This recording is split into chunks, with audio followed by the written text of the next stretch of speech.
Hey, Matt. Anyone? Came with me. I Came Oh, with me. okay. I don't have to. Yeah, I didn't even think. Would you repeat that? You sit on the end and I'll sit in the middle? Yeah, or You wherever you sit want. mine, I don't care. mine's the 13th, the very unfinished. Okay. I saw it when I drove by earlier today. I had a little while. Hope we don't get, Ren collected. Ren, Irish band. it's a band? It's a band. Oh, yes. Leslie, hi Leslie. Some Gareth Shamble. scoundrels. Scoundrels, that's what bands are, mostly. That's what Scoundrels, they name them over there? that's what I'm calling them, Oh, if we're talking about bands. I'm sorry. I've never heard that. Thank you, Wes. Is that just, your work experience, maybe? Oh, we gotta get it. I was being nice. Water, you got water dripping on I, it. what? What? Here, it's all Oh, gone, okay. it's all gone. Cause I wanna put my Not, well, it's papers water, in your water. but it's compensation, it's on the up and up. What? How are you today, Karen? Fine, I'm fine, mad. how are you? Here. Tired. Why are those, what are those tiles hanging over there? Is it- You'll be excited to hear from me. There's a couple of answers to that. So for instance, you see this tile right here, Ah, where the frame, there's a wire that didn't get put in on every single one of those, or there's a Oh, wire that's Okay, loose. so the support is not there or anything? Yeah, so if it's on the frame, on some of these, now you don't see them here. If you go down to the shop, you'll see where the humidity is hidden, but those are the 4x2s. Hmm. And those start to sag if there's too much moisture in the environment over a long period of time. But these ones are The supported. ceiling absorbs it. Yep. an hour later. For tree. Oh, yeah, which kind do you want? Do we have hardwoods? Or We, they all hardwoods? we got, Oak? oak and maple, sugar maple. Oh. Or white swamp oak and sugar maple are the hardwoods. Okay. Perfect, I'm gonna go put that in there, and I'll write you. They're all the same price, right? Lilac Yeah. and, Yeah, but those are the little ones. I know. Oh, yeah. Yeah, those are the boulevard ones. Okay. Do you want a receipt here? Huh? Do you want a receipt? No, I'll see the check clear, that's Okay. good enough, I'm fine.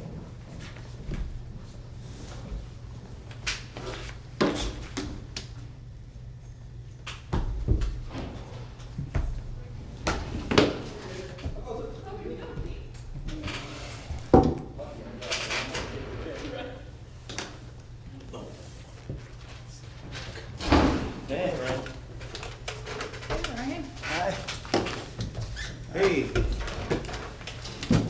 How are you? Christmas is, how Christmas is done? I gotta say something. Oh, yeah. It'll be fun. Yeah. Oh, yeah, they were at the gas station waiting for 5 minutes. Oh, I just saw another vehicle go by. No, they're on their way to the Rupert stand in Augusta. Oh, sure. I stopped and talked with them for a second.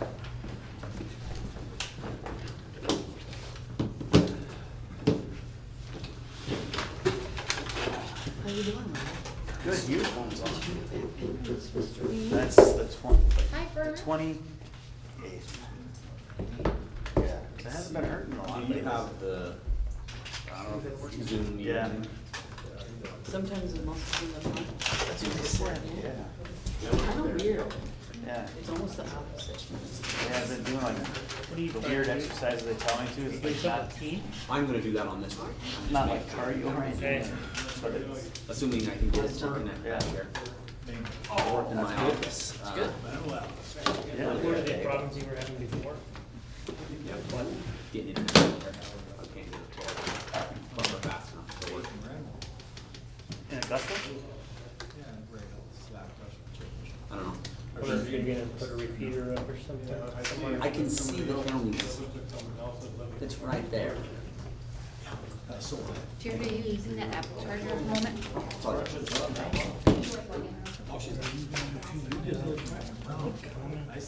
during the unfinished business. I do not normally, unless if we wanted to, we just ask for consensus. So I had a pretty good day. Conservation speaking. Be the preference, but then if somebody really gets, raise their hand or whatever, then we say, is the board okay hearing from? Hey, Tim, Yeah. do we want to move the consider proposals for the engineering service to the front, so Mr. Ayers, the Yeah, person we'll, from Ayers we'll can go first and lead? If we wanna close, that's the very last thing, we have to kick everybody out. We do that too. So if there's a competitive advantage to it, that's actually the last thing we wanna touch. Wait. I thought this was about.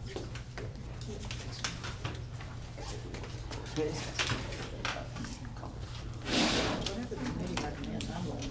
Well, I don't have to hear any of it. I'm just saying that's That's what what the purpose of that is.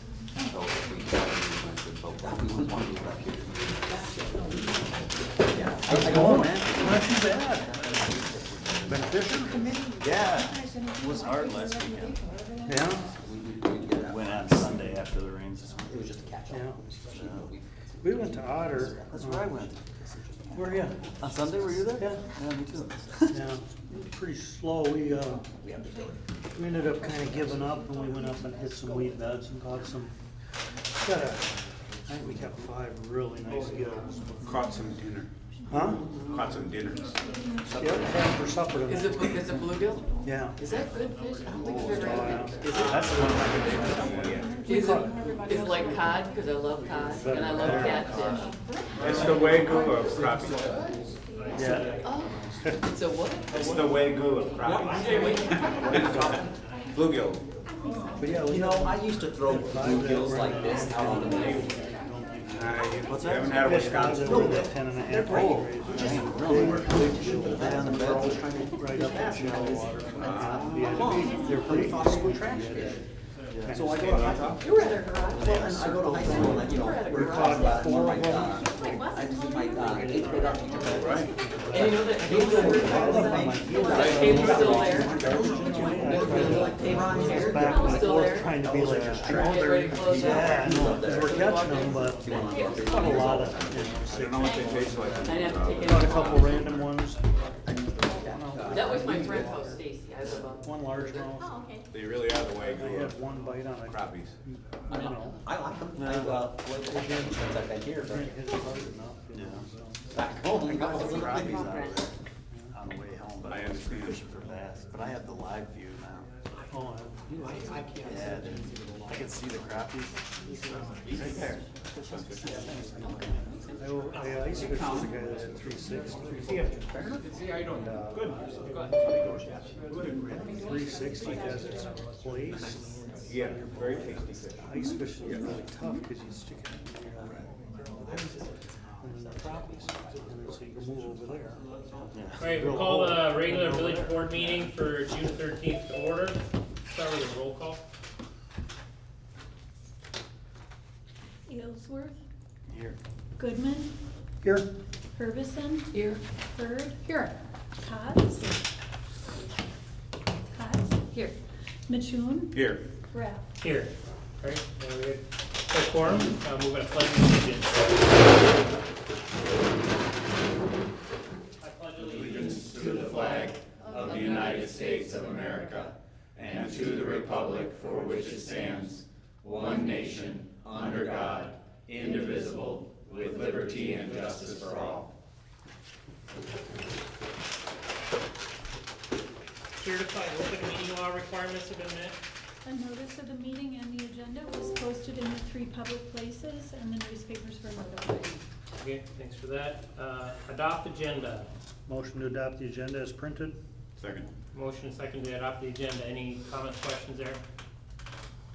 All in favor of adopting the agenda, say aye. Aye. All opposed, nay. All right, number 6 is recognition of visitors or citizen input. So this is kind of our public session. If you want to come up and speak, go ahead and do that. Just state your name and address if you would please when you come up. It might work better to wait until the thing I'm interested in comes up, but that's all. No, I'd rather you speak now, and then if we need additional input, then we can, you can address it then. Okay, it looks like you're about to address chapter 245, abandoned and inoperable vehicles. That's probably the right way to go about what we've been talking about for a long time here. I fail to see how this 242 surfacing thing accomplishes anything. Everybody get what I'm saying? Hard surface is what you're talking Right, about? I fail to see how that accomplishes anything except maybe when somebody's got a crappy driveway right close to the street and they're dragging out mud. But as far as all these excess vehicles and stuff, isn't it really the right way to go about that to deal with the 245 ordinance? Mr. King, would you clarify your point? I'm trying to understand what you're My saying. point is, I have been getting, up until the January meeting, I had been getting letters from our esteemed police department about the fact that I had 1 or 2 extra vehicles parked off the concrete on my own lawn, way back behind the house where they were not visible, not causing any visual disruption of any kind. They were both fully licensed, fully insured, and completely operable. But that didn't seem to set too well with some people. Supposedly there was a complaint. I seriously doubt that, but I'm not going to argue the point. But I see so much worse. I drove around town in the following month and took pictures and took notes, and I came up with 51 properties where there were abandoned, inoperable, junky vehicles, many driveways without proper 25-foot surfacing. And in other words, my situation was flat nothing compared to what I saw around town, 52 other properties. So maybe addressing it from the point of excess vehicles or junky, whatever, you know, you get the point. Junky vehicles would be more defensible and more to the point than making an issue over surfacing. Thank you, sir. Okay, You're welcome. thanks, Carl. Anybody else? I do. Oh, Okay, well, let's see. Go ahead. You're up there first. Karen Herberson, 439 South Victory Street. I would like the use of Keller Park for July 9th. It's called Christmas in July. It's a fundraiser for Light Up Fall Creek. Just throwing it out there. I think we got it, it's open, so we have a few vendors, but no food. We're not gonna be doing food, so I won't need any contracts for that. yeah, I think there's, just like the Lions Club, there's a form and stuff, and like the Lions Club do, you can probably have it be put on, something like that, if you're Okay. asking for anything That's all I'm asking different. for. If you're just Nope. looking to get on the schedule. Just if you're throwing it looking out there. for a waiver of something or other No, than. no waiver. Okay. I just want to be able to kind of reserve it, and I have no idea how many people are going to be there. So, Okay, There's a form we need you to fill out in the office. yeah. is it this one? A large assembly form. Uh-huh. Yeah. And the Keller Park contract as well. Okay. Yeah. Is that it? That's all I need? Okay. Thank you. All right, guys, so I'm here also to just ask for some consideration for changing the off-street parking rules. Times have changed since the original ordinances were written. I don't know the exact year on them, but I'm guessing they were early 90s, maybe late 80s. I'm having trouble hearing. Well, I'm sorry, I'll try and speak up. It's not uncommon for any given household in town here to have a utility trailer, boat, or camper. Josh and I obviously, by the way, I'm Jamie Kading, 224 West Washington, sorry about that. Camper sales since 1980, in 1980 we're right around 100,000. Now in 2019 we're up to 600,000 units sold, so that's increased by 6 times over the last 40 years. And that's just campers. I did not look up, I was able to find information on boats, utility trailers, snowmobiles, ATVs, that sort of thing, but I'm sure they've all drastically climbed up. And of course, as we drive around town, we see that a majority of residents have something in their backyard, whether it be a snowmobile trailer or utility trailer. Boats are pretty common, that sort of thing. Since you guys are currently kind of looking at the ordinance, maybe now's the time to just do look at some changes to get that up to speed with the times. My suggestion is that the village allow one of these accessory vehicles per resident to be able to park off-street. How many? One, just a suggestion, again, one, anywhere in the backyard regardless of length or type of vehicle. Having no limit, and of course not limiting them to parking on a improved surface either, I'm not a fan of that. I think having just one vehicle, regardless of size or length, would be an easy rule to enforce. I know that's been kind of a trouble with what you guys are currently looking at, trying to figure out size and stuff like that. And I think just allowing one would be a good, an easy way to enforce that.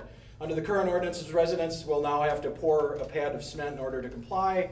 So if you have a camper that's 20 feet in length, and according to what the rules are shaping up to appear to be, or what they are, you'd be required to pour it for that size of a vehicle, or the size of vehicle that you're having parked there. So a cement pad to accommodate a 20-foot camper, which would be 8 foot wide by 20 foot long, is approximately 2 yards of concrete, and the concrete's roughly $130 to $150 a yard. If you were to have somebody come and pay in to do that, you're looking at a couple $1,000s just to put down a pad to park your stuff on. And then of course there's the other option of off-site storage somewhere around too, and which again can be expensive. I didn't get gather prices on that, but I'm assuming anywhere from $35 to $50 a month for a storage unit, and that might be conservative.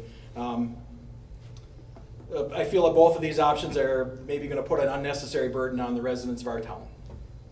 Again, going back to the hard surface parking, I think the reason behind that was to prevent the tracking of dirt out into the streets. I don't see that as being a big problem. In most cases, vehicles are not moved that regularly, that they would be tracking dirt out or breaking up the lawn and tracking dirt out into the streets. And honestly, if they did, it's less debris on the roads than the multiple places around town that blast their grass and snow onto the road every week.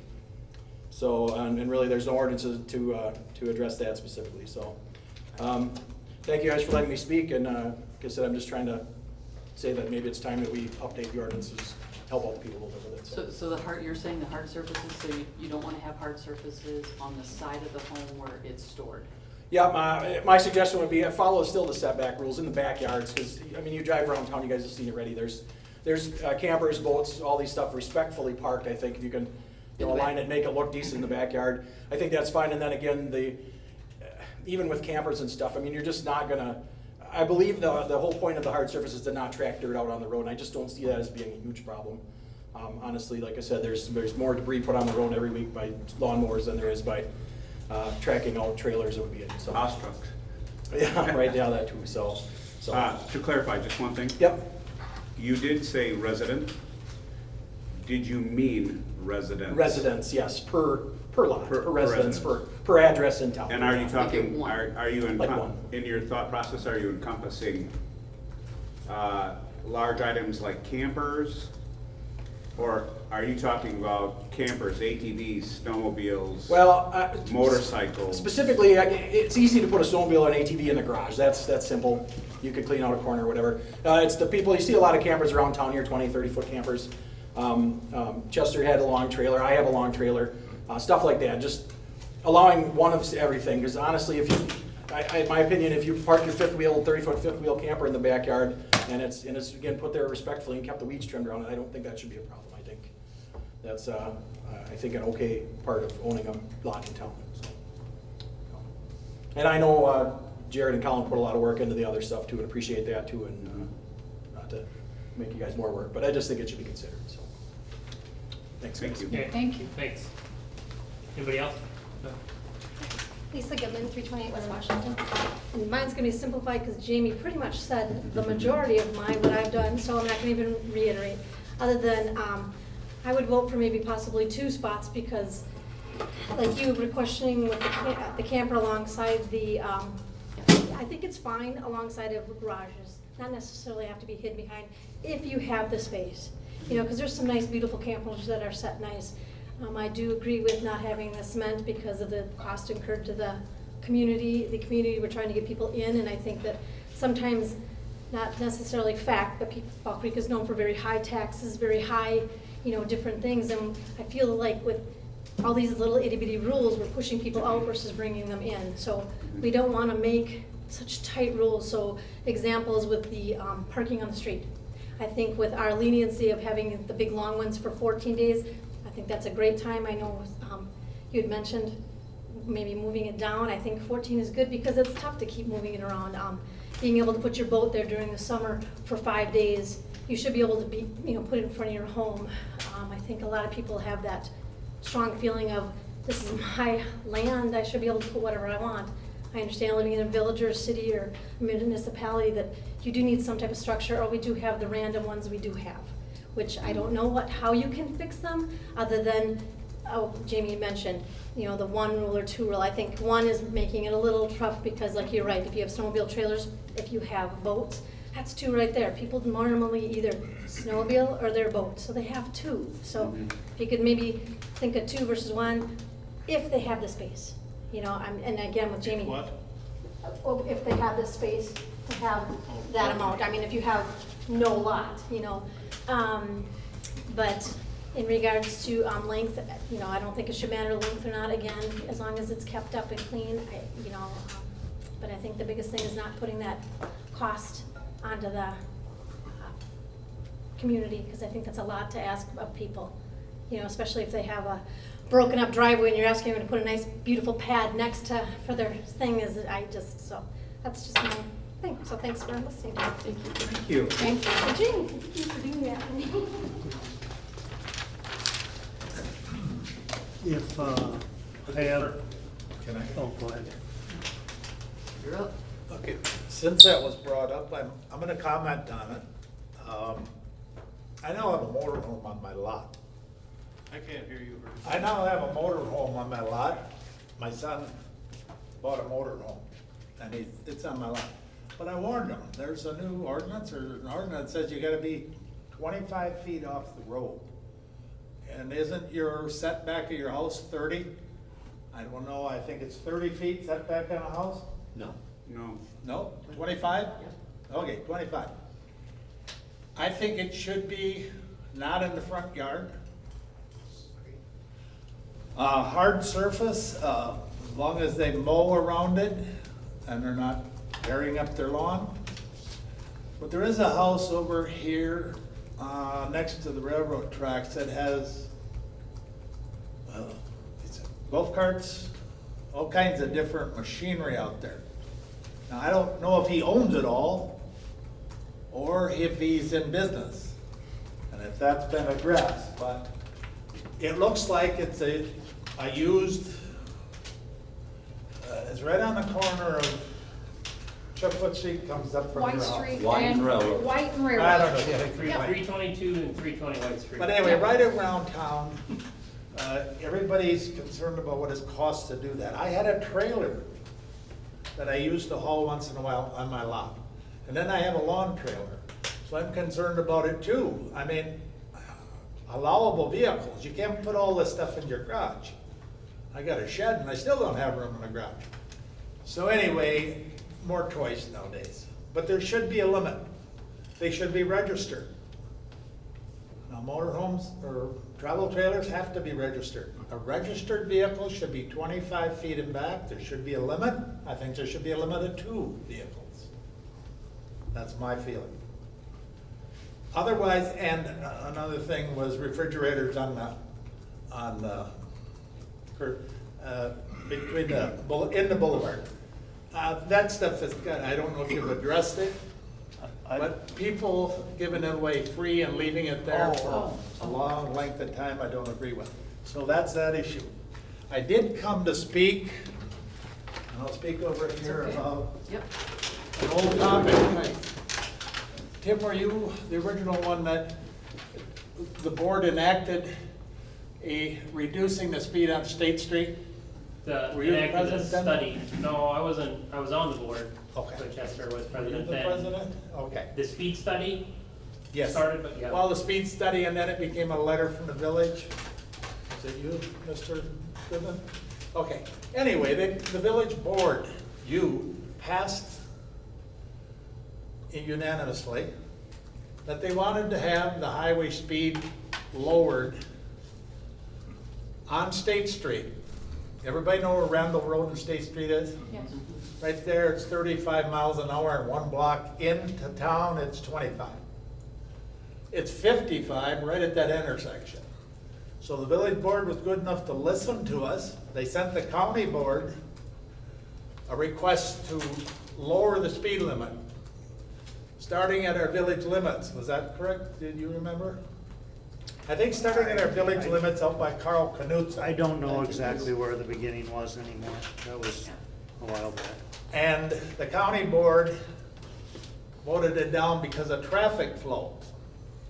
Highway K is a county road. We also have AF coming in there. We have J starting there. We have D going that way. It's the second most traveled road in the village as far as I'm concerned, but that's my observation.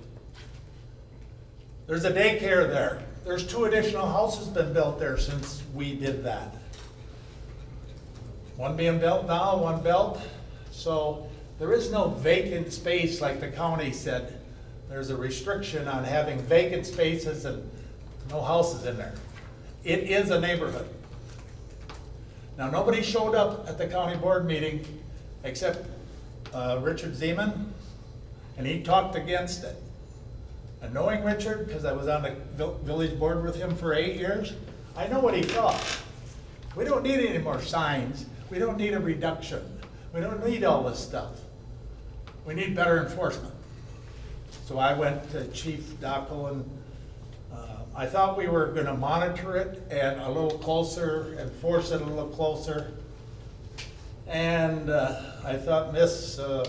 O'Brien was gonna park by my house, and I was gonna park in back of her to kind of, not a trap, I'm not talking a speed trap, but they do slow down if they see your car, don't they? Most people. Then I was told by Jared, is that right, that you mentioned it to Officer Mumford, or Chief Mumford about it, and you said that it was not a big problem? No, I did mention it to him, but we have done continued enforcement multiple times, and we are not observing Okay, you speeding don't problems notice that you are it observing. much though, is that? What I can tell you is we've had officers in there multiple times and they have not found the speeding that you're reporting. Okay, at what times would you say that they're? So we've done it at morning time, we've done it in the afternoon, and I've had them during the evening. So at different time periods throughout the day, and we're just not seeing the speeding that you're reporting. That's the word, you're not seeing it. That's correct. Okay. We're not seeing it. Well, it is there.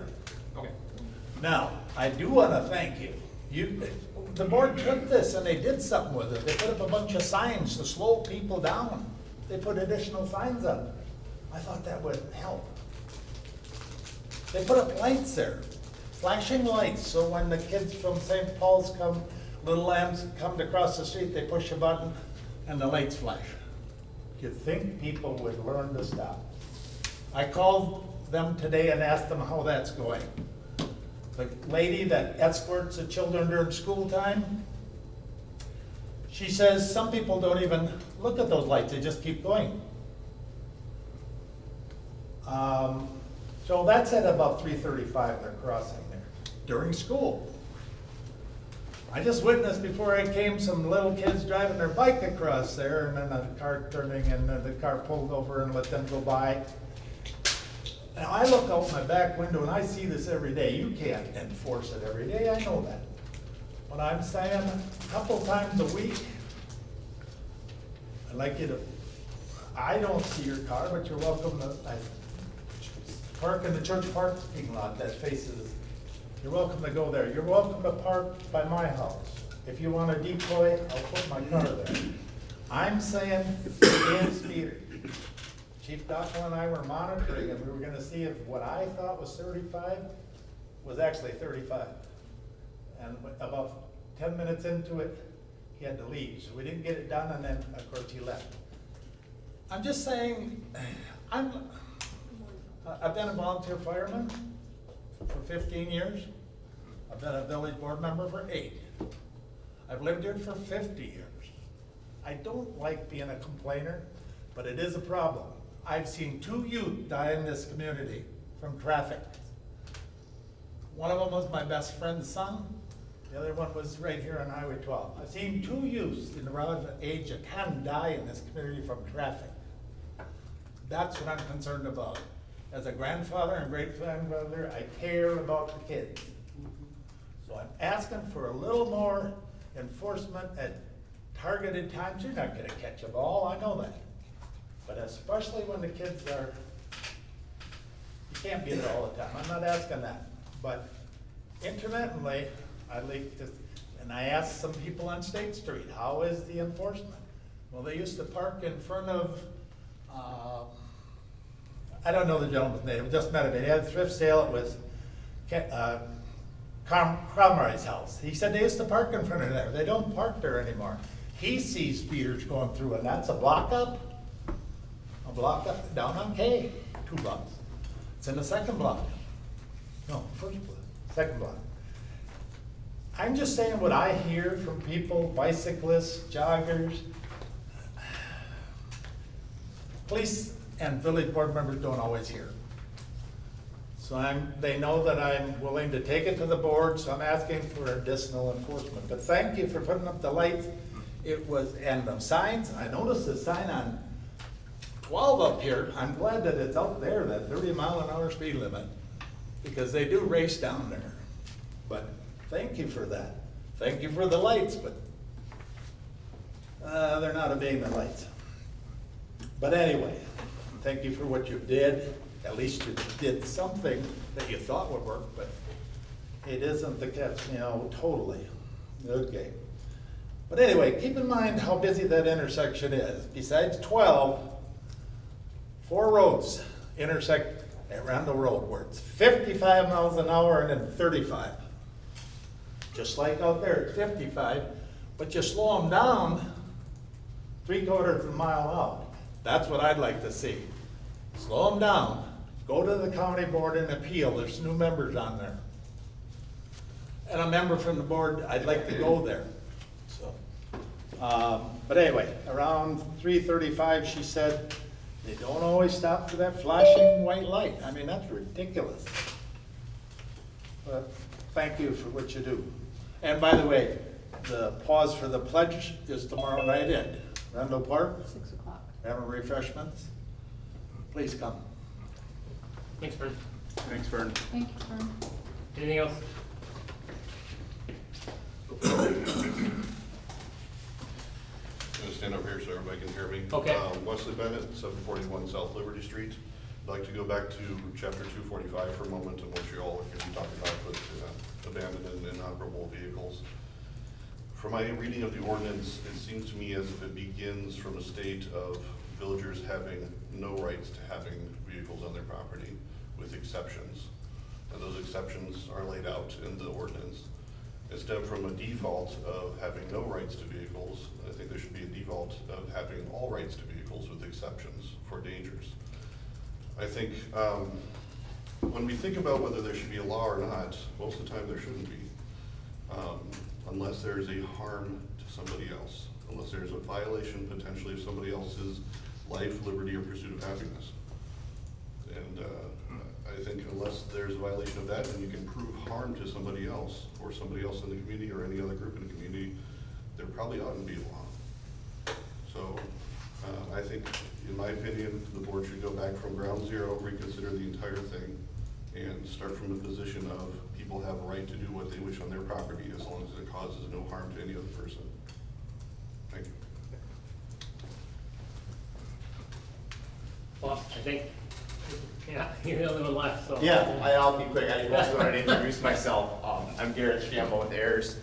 I just wanted to say thank you for the opportunity to submit on the proposal. I'm happy to answer any questions you might have later when you get to that on the agenda, but just wanted to let you know I was back there and say thank you for the opportunity. So. Okay, thanks for coming in.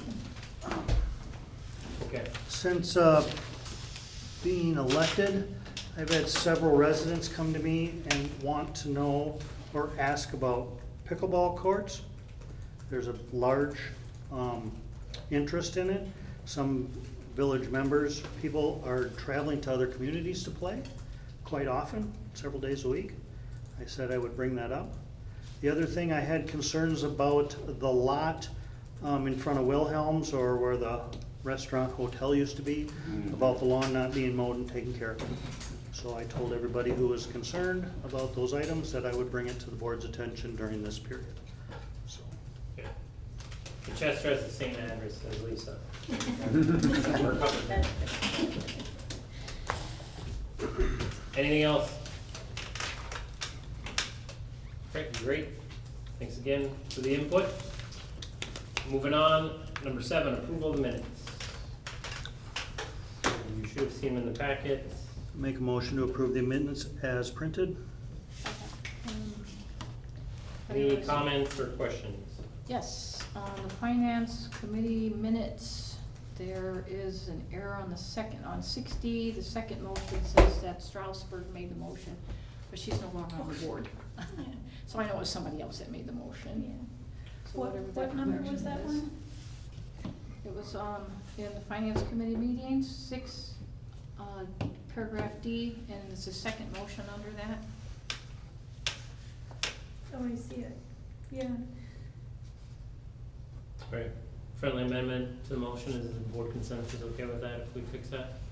Yes. Yeah. And the other one is, there was in the subcommittee for the downtown business district, there's a roll call, and there's a person listed, Jordan Trustee, and maybe his last name is Trustee, but I think it was a typo. Okay. Downtown Business District, what page? Oh, yeah, Jordan, Ewell. In the. Yeah, I think, yeah, I think Yeah, his Jordan name is Ewell not, is what it's supposed to be. Ewell is not so Trustee.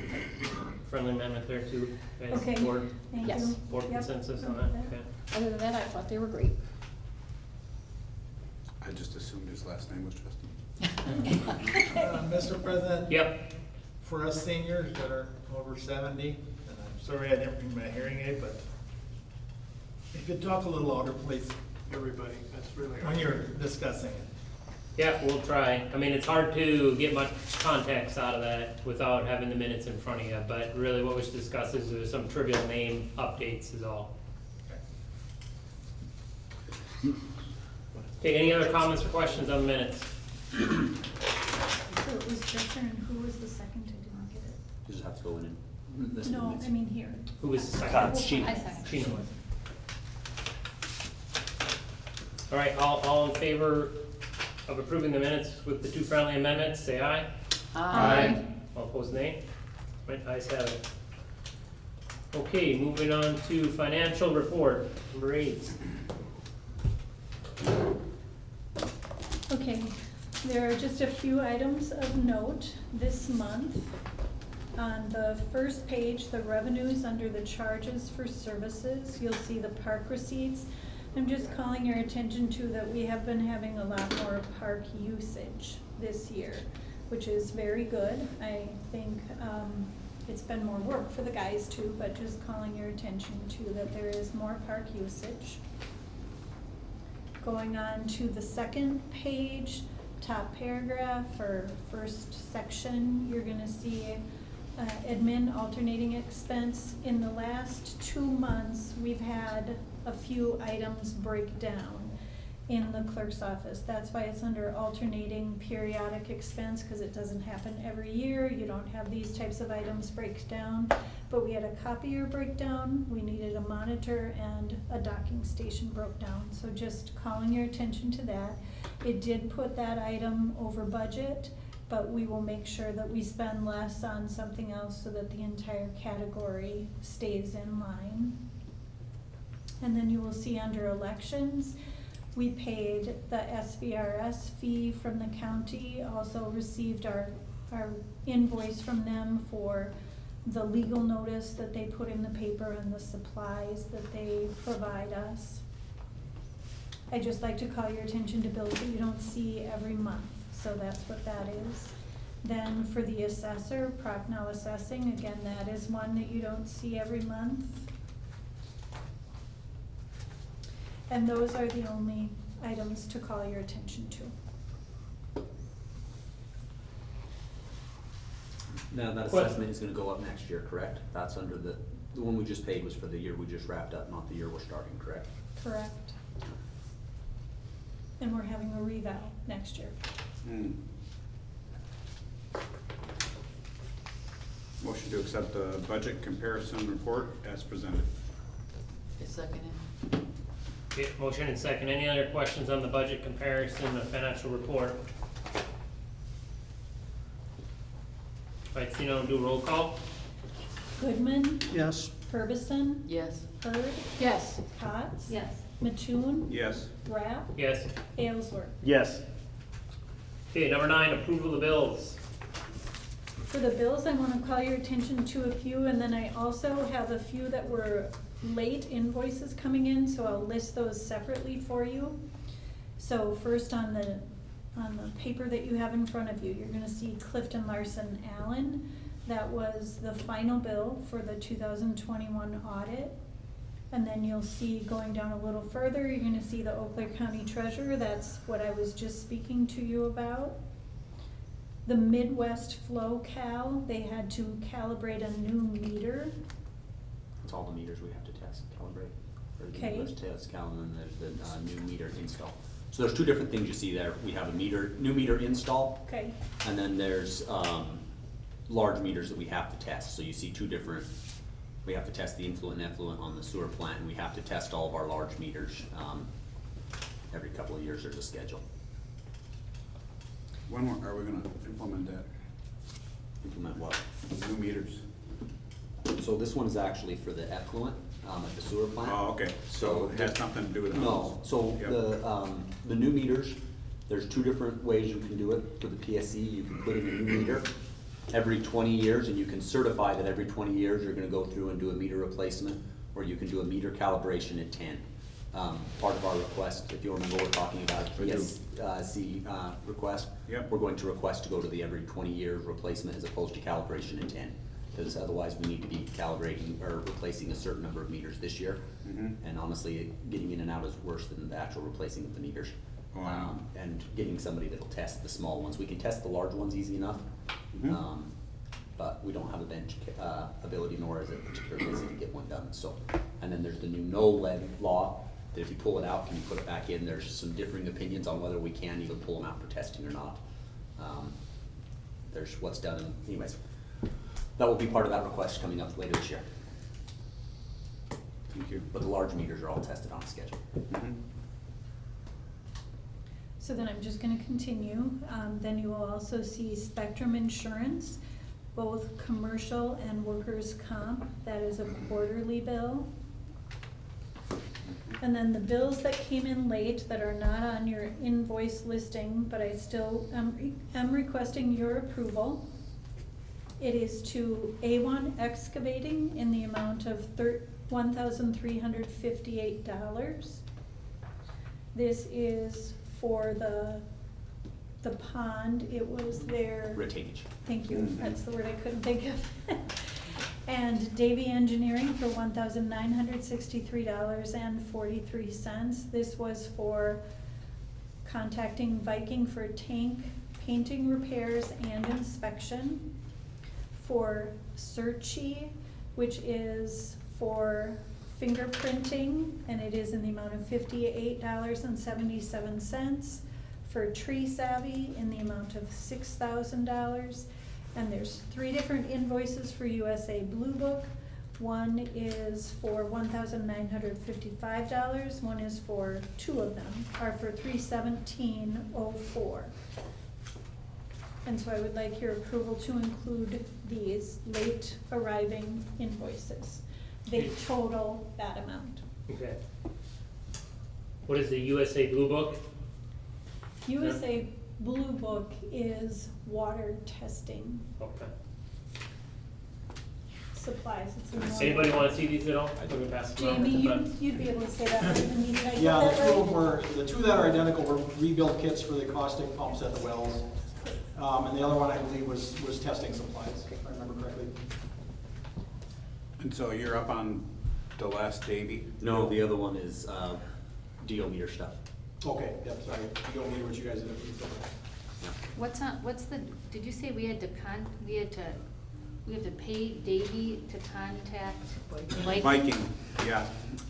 There's contacting Viking, and then there was an engineer on site for the inspection of the paint job. So we had last year's paint job, So we had the warranty that was supposed to have taken place last year. For COVID reasons, they did not want to come and do it last year, but they agreed to extend their warranty for an additional year, that anything that was found or needed fixing. So we essentially got another year's worth of time on it. But they did have to come inspect and fix, the paint guys had to come inspect and fix a couple of minor touch-ups on the coat of the tower. And we got to pay Dave the engineer to be there the entire time apparently. Why? Okay. We couldn't have just contacted Viking ourselves and said, hey, we're here, can you come and inspect now, and what?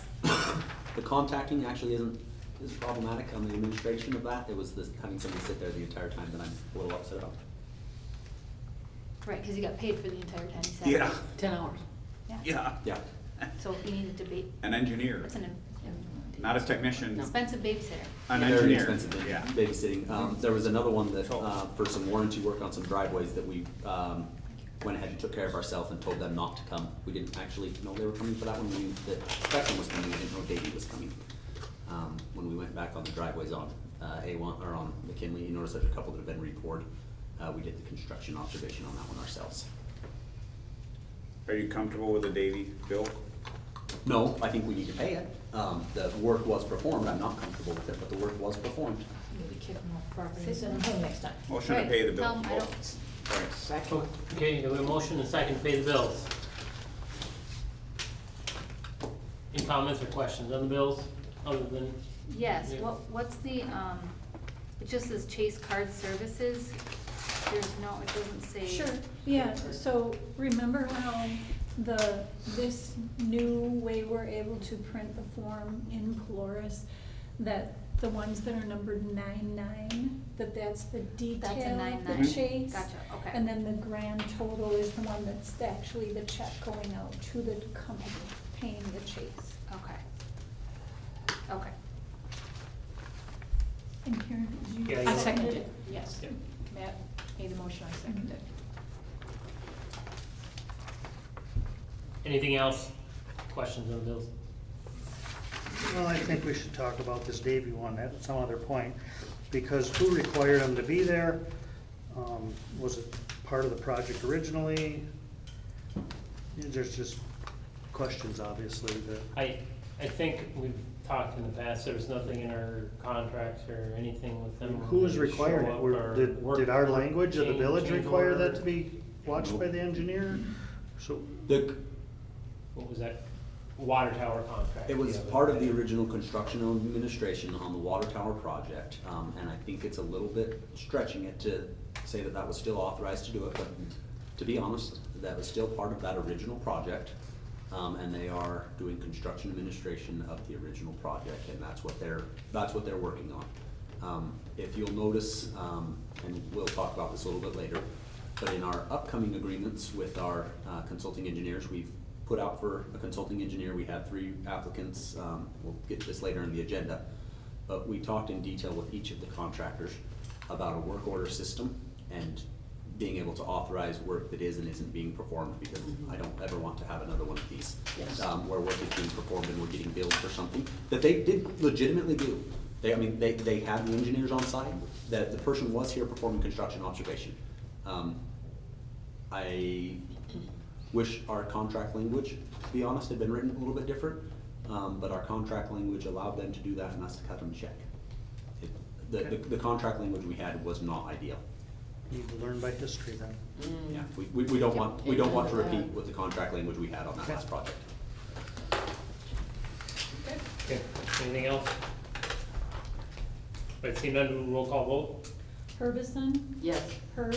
Yes. Cox? Yes. Mattoon? Yes. Rapp? Yes. Aylesworth? Yes. Goodman? Yes.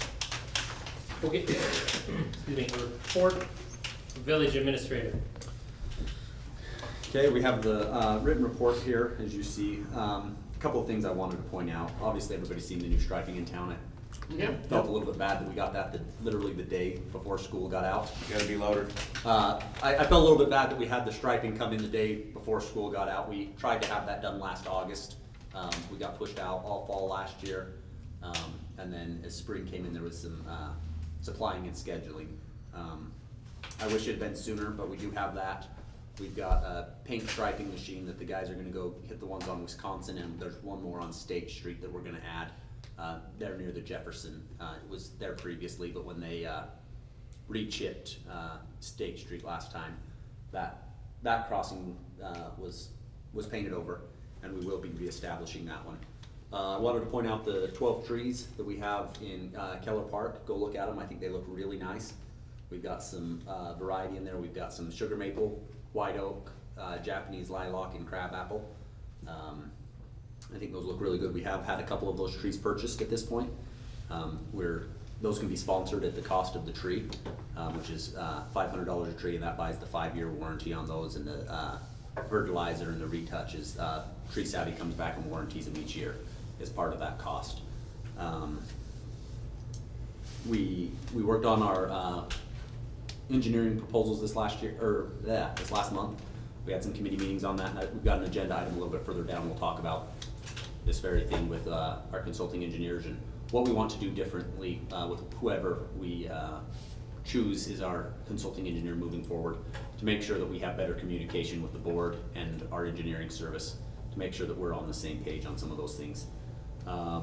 Generally, things went really well this last month. I think things were fairly smooth. I did want to point out that $7,000 that we have from Governor Evers for the police department that Colin's working on some equipment options for. And to put in that we have also applied for a school resource grant. Not to say that we'll get it, not to say that there's a lot of more questions than answers on this point, but we have applied for it for the possibility of getting some federal funding to help pay for an officer funded through the Fall Creek Police Department that would be dedicated to the school. For 3 years. What? For 3 years. Yes. There's some parking concerns. I know that we had some of this brought up by some of our public comment. The police department has actually been working very hard on trying to catch some of that speeding and to try and help enforce that. As Colin mentioned just in his brief comment there, it's not something that we're replicating. That was one of the things the county's speed study showed. I mean, there was a basket of how fast people were going, and they weren't seeing a high instances of it. Now, I recognize that timing matters. Before school, after school, you get a certain age driver, you get people going in and out of work. It's definitely possible that we're seeing higher incidents of speeding, but we're just having a hard time seeing it with our officers right now. We are trying to enforce that. We are trying to help the situation and help slow down traffic.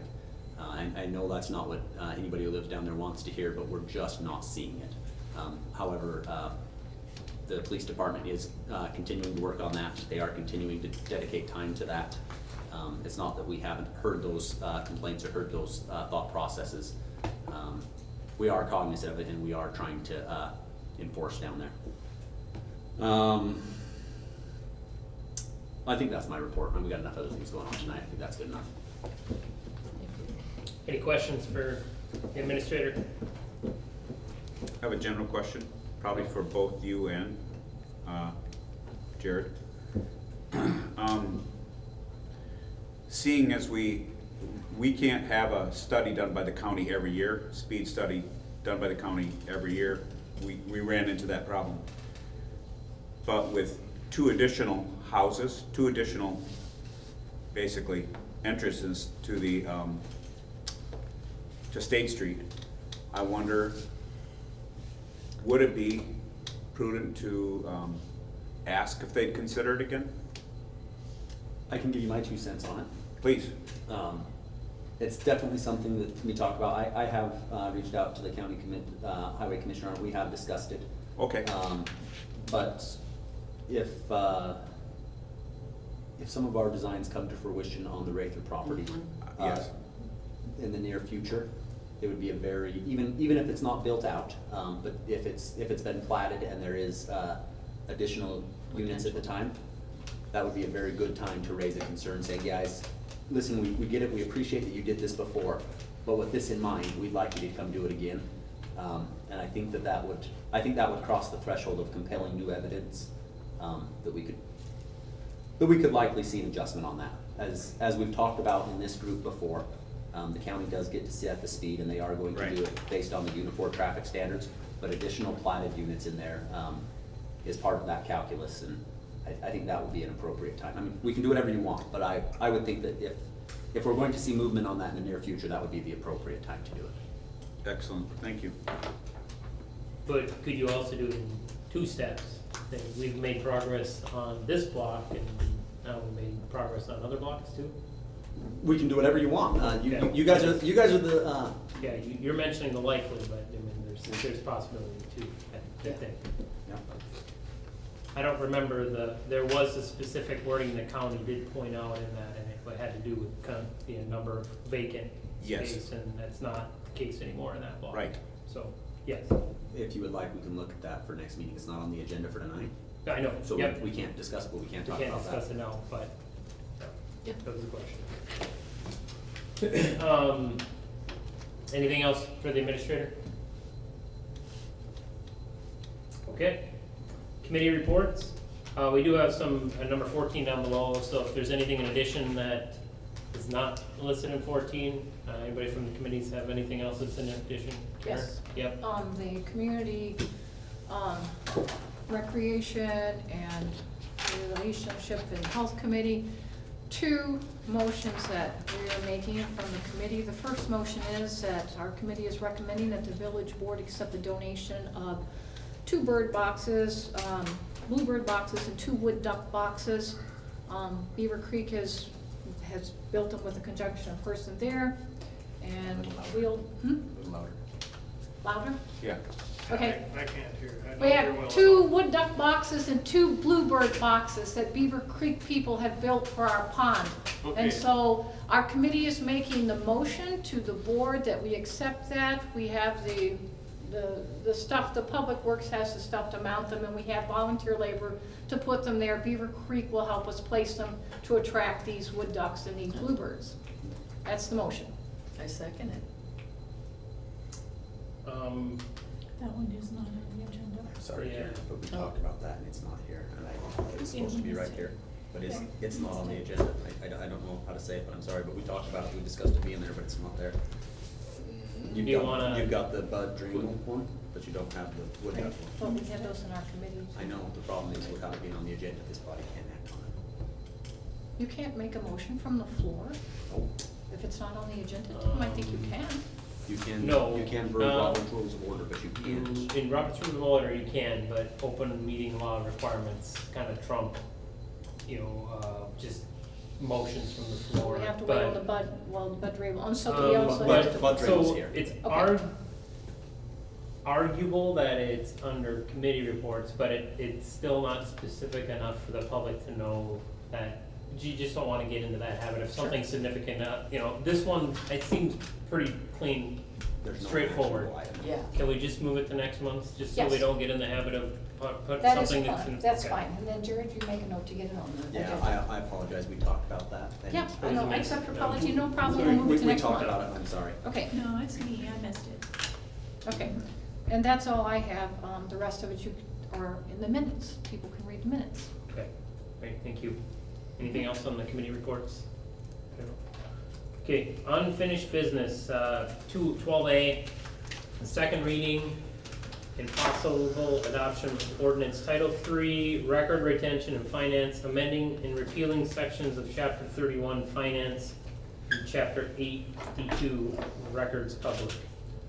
So that is sort of a combination of those sections, moving them in Title III. We had the first reading last board meeting.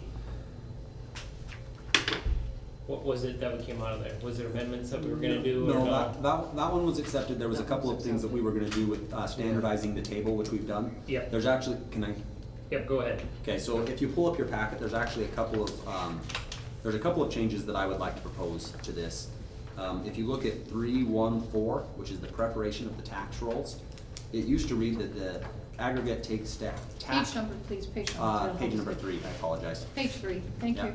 314, aggregate tax stated on the roll pursuant to WSA 7065.2, the village clerk treasurer shall insert only the aggregate amount of the state and county school board tax in a single column on the roll opposite the parcel of land against the tax levied. In the case of the personnel property with a single column opposite the name of the Persian firm, we don't do it that way. It's all digital at this point, where we're sending it to the county, and it's going in the county software. The information has to be included there, but that is no longer the way, and it hasn't been the way that tax bills have been reported for quite some time. So while we have this open, I would like to recommend that we insert the language aggregate tax stated on the roll and receipts pursuant to such and such, such and such. The clerk treasurer shall insert only the aggregate amounts of the state and school and local taxes for preparation and receipts of the tax roll in a format needed by Eau Claire County Treasurer. We're following their tax bill, we're using the same software to make sure that we're able to do that. And I just wanted to reflect reality with what we're actually doing on the ground. Thank you. If somebody wants to talk about that one some more, I'm happy to, but I think that one's fairly straightforward. If you get down to the Article 3, which starts on page 8, we had Officer Mumford presented his table of the things that the police department needed in a tabulated format. And the old version of this, we had verbal paragraphs saying minutes and resolutions are going to be permanent, payroll files are going to be kept, and we had it all spelled out. But honestly, we only had a small number of the records that we keep identified in that record retention. So what we did is we went to the state archives and pulled their suggested retention schedule, the same place that Officer Mumford started with his for meeting minutes, oath of office. So we have a record retention schedule as suggested by the state archive office. There was a few that didn't apply to us that we removed, but I would like to recommend that we adopt this table, which is not more stringent. As it sets, we already know to use this table. We cannot adopt an ordinance schedule that is less stringent than the states. We can adopt one that's more stringent than the states. But even if we have one that's adopted that's less stringent, the more stringent of the two applies. Right. So I went ahead and had Renee tabulate this, put this in the same format, so our police and all of our other records are in the same table, in the same format, so we have a clear record retention in it. Like I say, it's from the state anyways.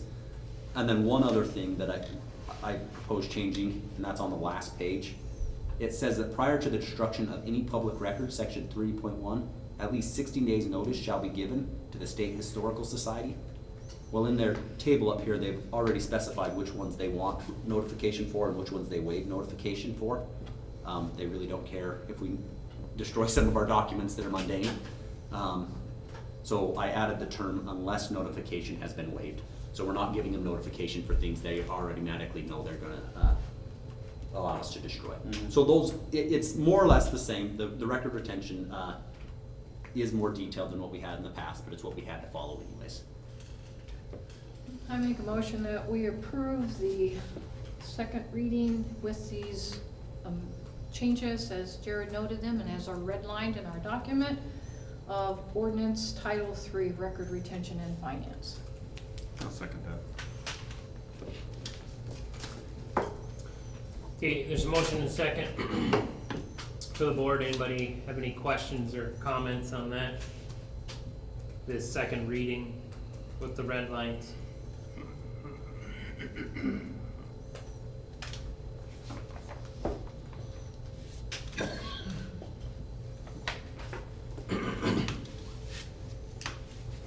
Right, see none?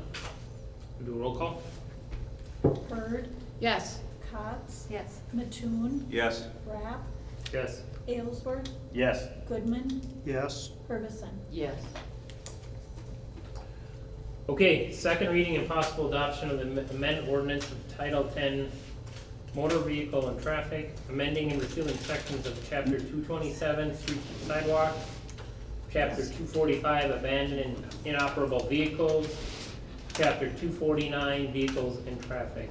Much like the previous one, this is the second reading. It is a combining of old chapters into one title, and that's the repealing of those numbers into your Title 10.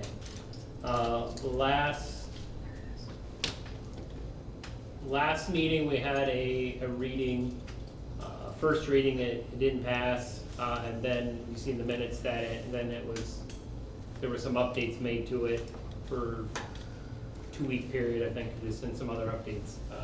That was the first reading, do you see those on there? I apologize, they're not in red, they're underlined. Okay. They're underlined. They're Okay. underlined. For the first Trying to find it, reading? yes. Yep, the difference from the first reading, the amendments we made Between the from the first first reading and the Okay. second reading. Okay. So the first reading is on there after the second reading, if you wanna go back and see the original first reading. What do you mean by that? The one that was presented the night of the first reading, it is on the packet right behind the second reading, if you wanna see the original red that happened on the first reading, before the changes from the motion. Yeah, So it's all in this packet 12. It is. Okay, Yeah. so on that packet, page number. that would page help. number, we have 80 pages there, the original Sure. read of that. So if you Sure. say that page something, Yep. that's the first reading copy, and a page something is the Okay. second reading copy. First reading copy starts at page 54. Page 54.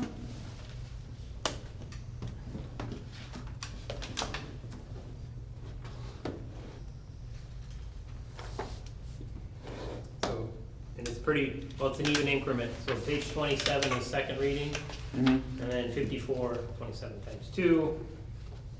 In What's this the case first? is the other version from last meeting.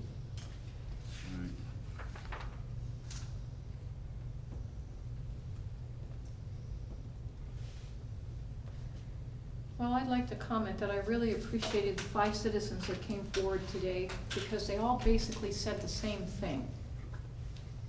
Mr. Keene, Mr. Kading, Ms. Goodman, Mr. Ming, and Mr. Bennett.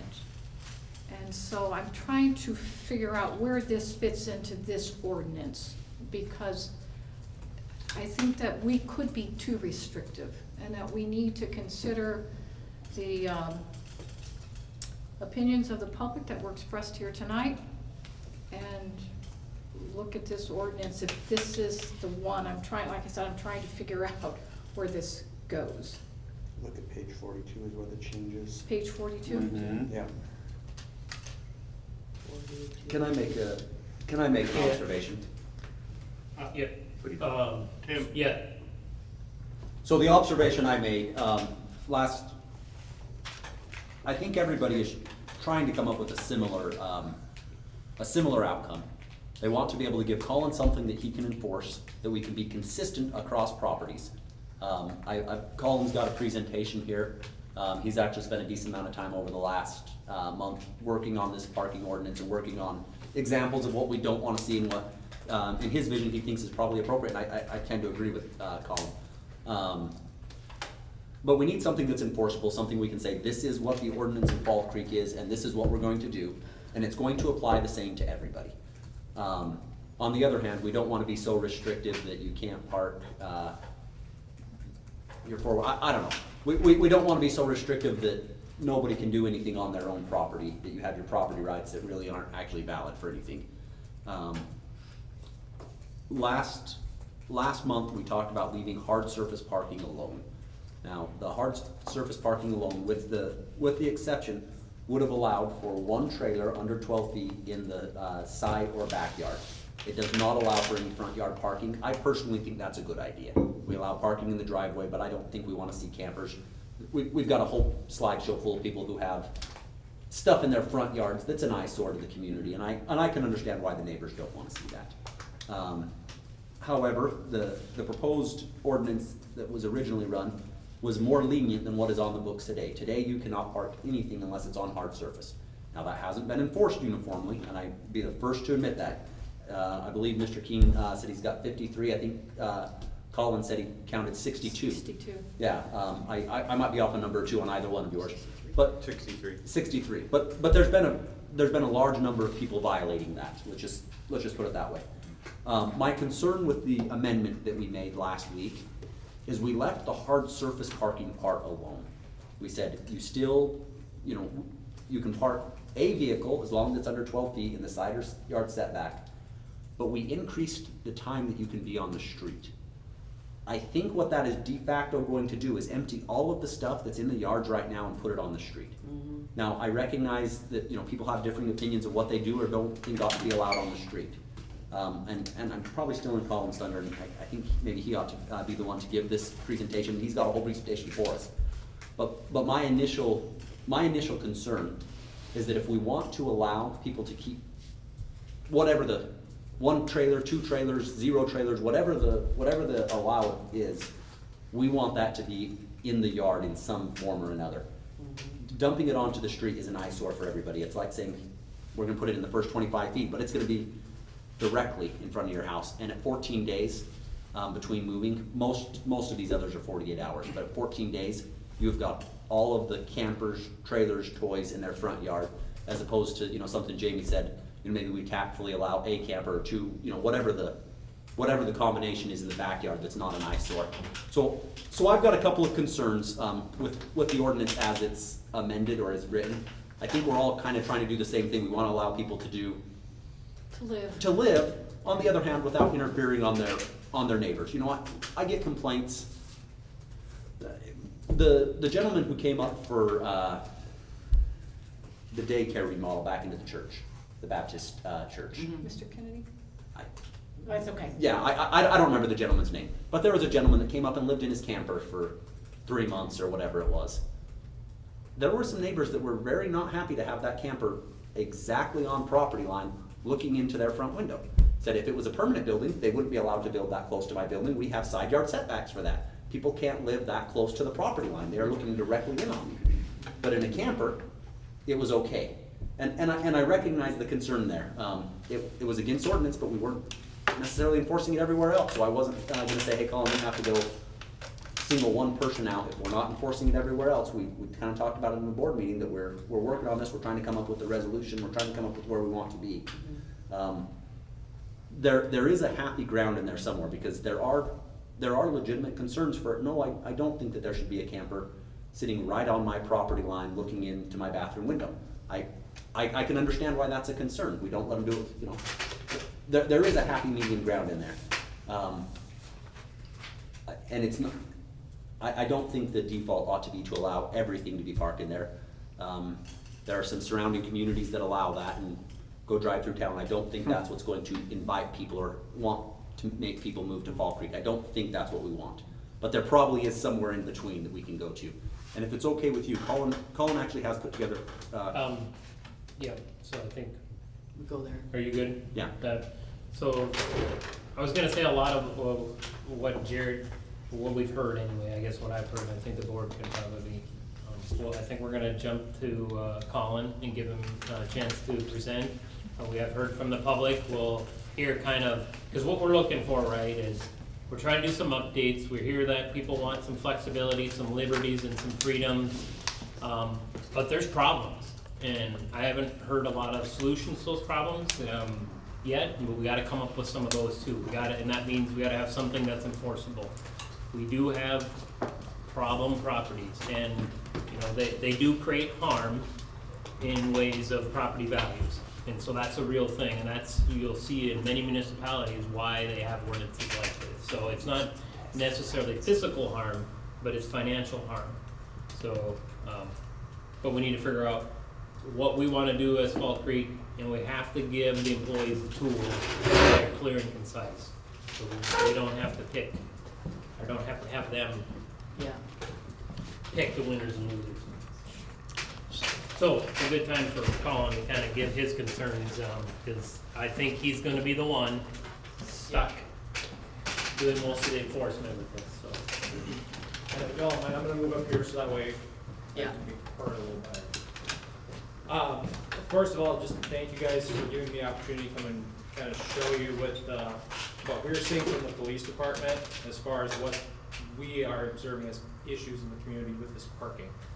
Obviously, this is kind of a hot topic with everybody in the community, so I just wanted to present you guys with some information that we are collecting first, and then we'll kind of go from there. So this is what we've been kind of noticing as far as the hard surface parking issues here.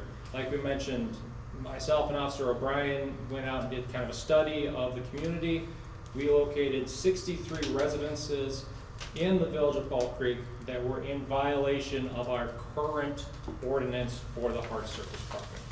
That's without any of the amendments that have been suggested. That is current as the ordinance sits. We have 63 residences that are in violation of the hard surface parking. Several of them would look like this, where you have multiple campers. A lot of them, the campers haven't been moved in long periods of time. So as you can see, the grass is starting to grow up around the campers. So now we're looking at more issues than just the hard surface parking, but now we've got the weed issue, and then possibility of rodents and animals living in the tall grass as well. Rats.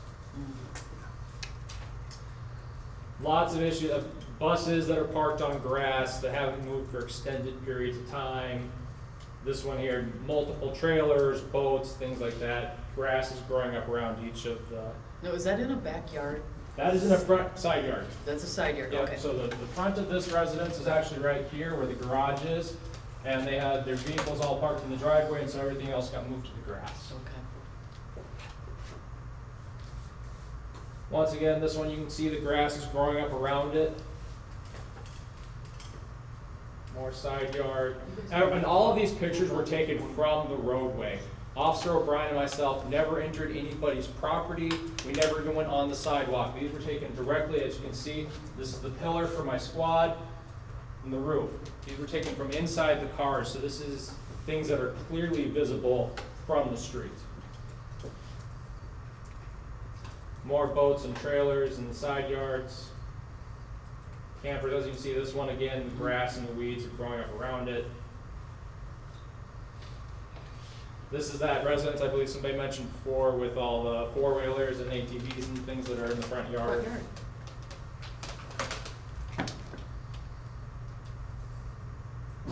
This one here, this is broken down motor vehicle in the backyard, motorcycle.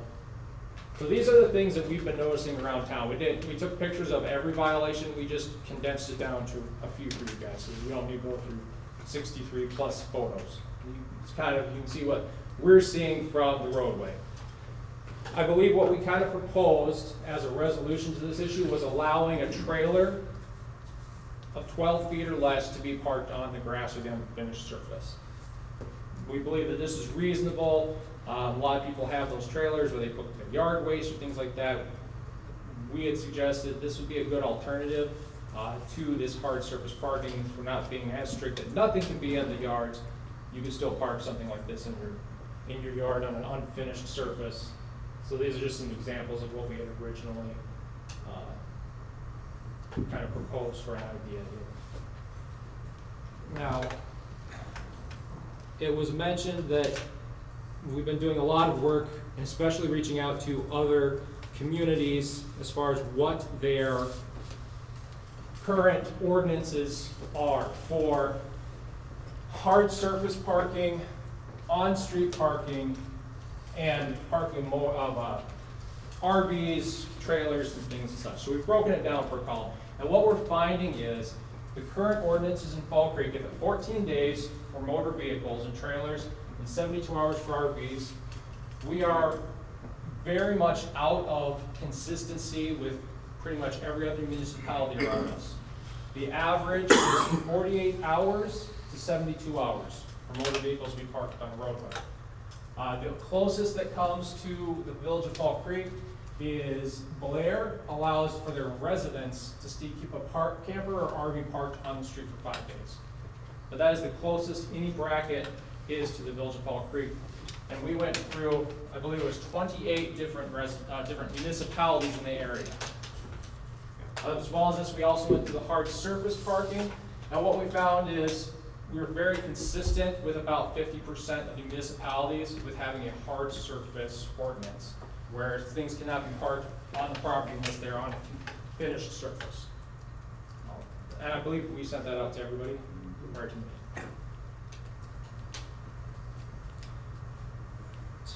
So, with that being said, my computer is freezing up on me there. All right, I'm gonna unplug this and then I'm gonna turn the lights back on.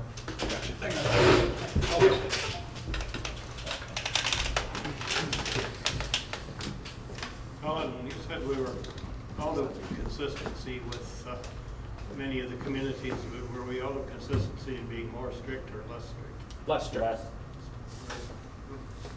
So, with all that being said, as far as what we've seen in our community and around the area here, from the police department's perspective on this, we have some concerns as far as the enforceability of our ordinances and where we're going to go with new ordinances. So, one of the main concerns we would have is if hard surface parking obviously will stay into effect, then we are going to end up with multiple trailers, RVs, campers, pretty much everything dumped on the street. I believe it was kind of what Jared had mentioned before.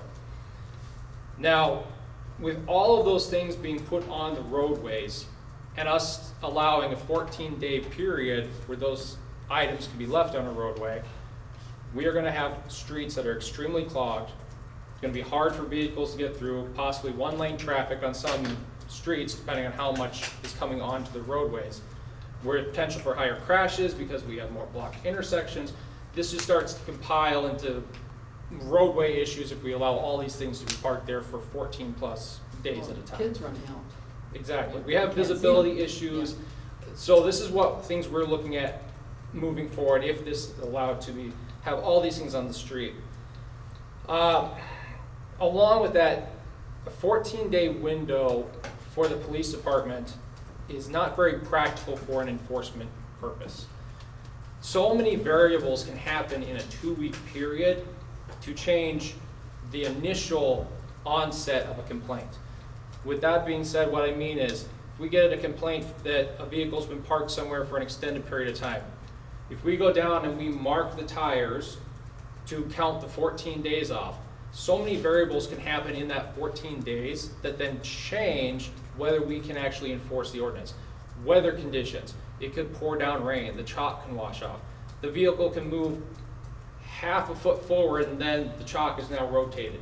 There's so many things that can affect in a 14-day time period, which is why most municipalities don't allow things parked that long. That's why it's usually consistently a shorter period of time, less variables, it's more easily enforceable by the police department. As we kind of mentioned, the 14 days is not very consistent with other municipalities. It's harder for people to, if they come into our municipality where we allow things 14 days, they'll go over to Altoona or Eau Claire, which is 48 hours. We're just not consistent with the area that is around us, as we've seen from the study we did. It also appears that there's just such an extreme difference between 14 days for motor vehicles and 72 hours that's allowed for an RV. The distance just seems quite drastic, whereas most municipalities, 72 hours and 48 hours, or 72 hours and 72 hours.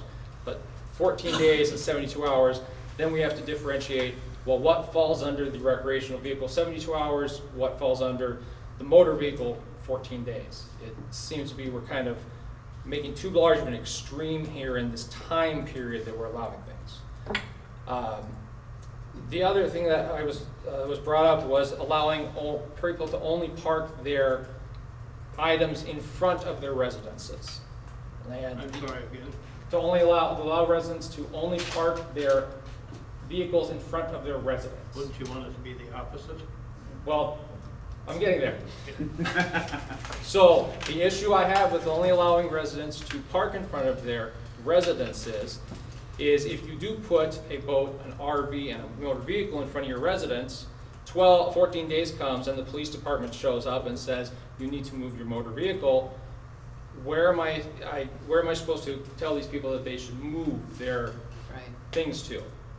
Because according to, if we can only let them park in front of their residence, they can't move it across the street. They can't move it down the street. They can't move it to a different street. So in the end, the problem I see coming forward with that is we have no other place for them to put it if it's only allowed in front of the residences. Does the county allow you to park on K or 12? They're only concerned about the travel lane. We are in charge of they claim they're 26 feet, whatever it is. Yeah, I'm not exactly sure. But I mean, if the front of somebody's house is K, Yeah, there's Or no is park, you're talking 12? about the highways leading out of town? Yeah. Yeah, We there's said no this- parking on the side of the road, it's not like always. It's not, per They'll- statute, it's They'll not. tow your vehicle. Yeah. Right, Yeah. so. If it doesn't have curb and gutter, if that has curb Anybody and that gutter, has police have to set that it. only has a yard, a front-facing yard on one of those streets can't Nope. park Correct, at yeah. all. The other part I just see moving forward is, with a 14-day time period, we, at the police department, we're just gonna receive numerous complaints over and over and over again for people feeling that a vehicle's been parked for too long. They haven't seen it move, which is then going to feed back into this, well, we're gonna try to enforce it, but then we have to start a 14-day waiting period before we can actually do something for our citizens and have this vehicle that's been an eyesore for 13 days move down the road. And then if they do move it and around the block and come back, it's just back in the same spot exactly where it was before. So I appreciate the ability to come in here and express those things to you all. This is just kind of the things we as at the police department are concerned with moving forward with these parking regulations and things. So, I have a question. yes. So I'm trying to, to come up with a solution to fit all of this. If we said motor vehicles, recreational vehicles can only be parked on the street in front of your own home for 72 hours or 48, whatever we choose, and then they have to move, and we took away the hard surfacing, then they can move their vehicle into their backyard or their side yard because you're not requiring a hard surface. So that could solve that. They can still have it in front of their house, but they can move it if it's been longer than our 48 or 72 hours. Sure. So that would solve that. Okay. And then as far as, you're right about the pictures, because we have these buses or whatever parked forever.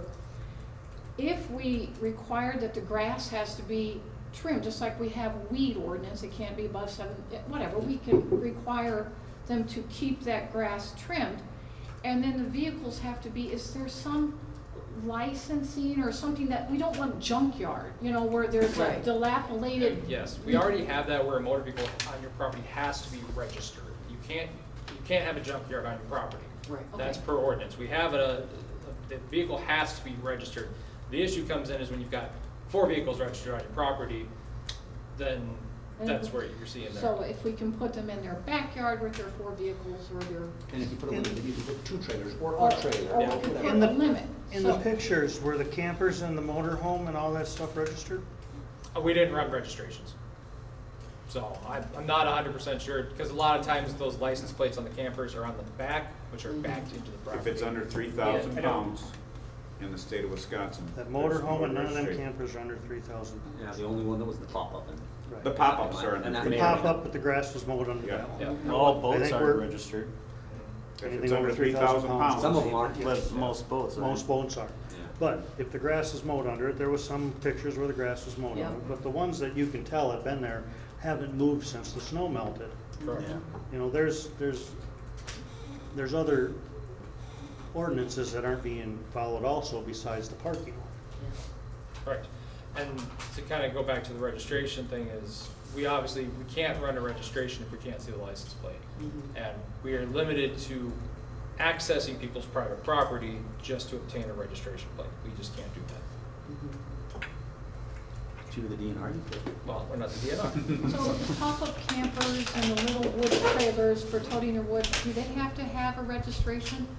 No, No. they're under 3,000 pounds. Oh, okay. So can we allow a certain number of those unregistered vehicles and say, make a number 2 per property, and the motor vehicles that are registered apply the 72 hours in front of your home only on the street, and otherwise you move it and we remove the hard surface? Would that satisfy Do we care what size all of these lot you have? requirements and all these? Getting hard So, to hear again. do we care what size of lot you have? So if you go out to, over there by Ryan's house on 75-foot lots, it's different than if you're at Chester. I don't know how wide your lot is, but you've got a decent sized lot. 150 by 300? Yeah, 150 by 300. How much you can put on So your now lot? Colin has to figure out which person Well, has which size lot. No, how no, my much. question is if we, Square footage, so many vehicles per square foot? no. It's like, whoa. I don't wanna touch that with a 30-foot pole. Yeah. I guess my question is it's great to say on Chester's lot, you know, on 150 by 300, that 2 campers, you can feasibly hide it in there. If you're out to Crystal Creek, it becomes much more of a nuisance for the neighbor. I know when we talked about bees, we have like a lot line setback. If you wanna have bees, you have to be at least so far from your lot line. And if you have a bigger lot, you can have more. If you have a smaller lot, you can. Is there something that we would Can't want we to? just do a setback? I guess that's my point. Yeah, just do Is that 20 if by- you're yeah. saying that you can only have 2 trailers, or, you know, 1 big one, 1 little one, you know, whatever the combination you wanna do, simple, more complicated, but say that you're gonna have to be, whatever the principal building setback is, I think most cases it's 10 20. feet. Oh, is That it? if your principal building setback is 10 feet, you have to be 10 feet back, or something like that, so you don't have the camper right next to the ladies' bathroom, quite literally on the property line going, and how long do I have to deal with this for? Mhm. Yeah, right. The other question is, just on the flip side is, do you want somebody to concrete their yard? Well, I You think want great I concrete. think that's what Karen is saying, is get No, rid but of the- that. The opposite. Somebody, say Matt or whomever, decides, I don't have a place to park my stuff, I'm just gonna concrete my whole backyard, I don't care what it costs. Is that what we wanna? I think what Karen said, get rid of the Get hard rid of surface that. parking. I know, but I'm Okay, just so saying, you're where saying we that's are it. right now, I mean, what if I think- somebody wants to pour a, I mean, is that what, I don't know if that's what we want either, is people to pour a No, you don't want. 20 by 40 so they can park all their stuff on. As a caveat to that, while we were living in Kenosha, there were people that concreted their entire lot because the city of Kenosha didn't have an ordinance saying you can't concrete your entire lot, so they did. Now the city of Kenosha has an ordinance. She was allergic to grass, so they concreted the entire property. Okay, so, where are we going? I'm kind of picking up on a common theme of, Yep. let's get in line with the on-street parking, 72 hours and 48 hours. Yep. And let's look Park on at the getting side. rid of the hard surface parking requirement. You know, not in the front yard, but in the backyard, but let's figure out some setback language and some number of what we wanna define it as. Right. Combination of wheeled, registered vessels, whatever it is, you get two, that's what we start with, and see if that works out. Or Not, what? that's Can not somebody- including a motor vehicle? What? That's not including a motor vehicle? So like if you have 2 operable registered motor vehicles, is that in addition to perhaps a snowmobile, trailer, and a boat? It would be way simpler if you just say 2 objects and we don't try and That's, define. that's what I What mean. it- If we don't try and define it between trailer, vehicle, motor vehicle, that if you've got, you can park 2 things in your yard, not on hard surface. If you wanna park 3, Okay.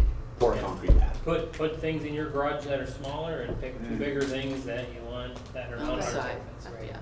But at least it's concrete, that's what I meant, more of a, if it's, needs to be registered, it's registered, and then if it's these other things, if it's a small trailer, that's your other object, and it doesn't need to be registered, it's fine, but it's two objects. But if it is of a size that should have been registered, it needs to be registered. Or operable, or whatever that definition is. Are you guys wanting to make a motion on that, or are you wanting to I'm have us just go saying, back that's and what I'm propose some hearing, can language? somebody maybe Yeah. work on that, if you like those parameters? Can somebody I'm wondering kind if of- you'd, Would that be enough, Jared, to work off of, to come up with something? Absolutely. Would that be enough to work off of? Absolutely. Yes. Thank you. So I just have a question with all of that. So the bus that was sitting there for, you know, what, 10 years? Then can you get that to move? Unless With that's this? unless that's one of their 2 things. That's where we're gonna have to Because it's define. registered, but it has to be Two objects. registered. That's right, if it's registered, then yes. And if it's not registered? But If it's not then registered, gotta you go. move it anywhere. Then But they they're- have to they're- register They gotta or go. not. Okay. Yeah. But- Okay. But they also, we already have ordinances for mowing, So they so don't if know. they're not There you taking go. care of the mowing around it, and Once again, we won't be checking the backyard. I mean, maybe James, Yeah. maybe I'm wrong on this, but, if you're Right, not, if what- you're not mowing your backyard, we're not sending the weed commissioner around Right, back but to make there's sure a- that. if there's a complaint Yes. given by neighbors, then you have to act on it. But we're That's not right. gonna drive around looking for non-mowed stuff Right. necessarily. Right. Right. But if there's a complaint, there's an ordinance, you have to be able to act on it then. Is a bus longer than your typical or even larger than typical RV camper type of? Can be, yes. But if it fits and it's back, if it's off 10 feet from the standard? It's probably in the side yard, to be honest, and I think the language we were talking about was that you would have to put it in the backyard. Yeah. Because side yard, hard surface, I think what we talked about was that Okay. you've gotta be back behind so it's out of sight, more or less, right? So Can- your front and side yard, if you're on the side yard concrete, that's one thing. But if you're parking without hard surface, it's supposed to be in the backyard. Did I understand that correctly? Unless it falls into the setback, No. like, The setback really only applies to corner lots. Are we getting rid of the hard surface? I wouldn't think you would want to do that, because if you want to park on the side yard, for instance, we have a lot of people who have complied with this ordinance as it's written today, and they have concrete pads sitting alongside their garage. Right. Because they were complying with the ordinance as it's written. So I think, Leave that. I think we'd be doing a disservice to say you can't park on hard surface in your side yard. But if we were to leave it in place and, say there's an exemption, that you can park two things not on hard surface so long as it's in the backyard. If you want to plant it on the side yard on your concrete, there's a lot of people that are doing that because they were following our ordinance. I don't think we want to do anything to tell those people that, yeah, we know you paid the $2,000 to park your concrete pad there, but we want it in the backyard on the grass now. Right. So the setback would only be for your non-hard surface. So what you're saying is, it would not be required to park on the concrete if you have it. Is that what you're saying? Yes. Are you saying that it would be that you would not have a requirement that the concrete had to be used? In other words, it could be left vacant, you could still park off somewhere? As long as it was in the backyard, not a side yard. Okay, thank you. That's what I'm hearing, That's what we're, That's that's what I what we're heard. discussing and trying to figure With out. the exception now that people who've already poured theirs and have been there for years have made that exception, should be allowed to keep.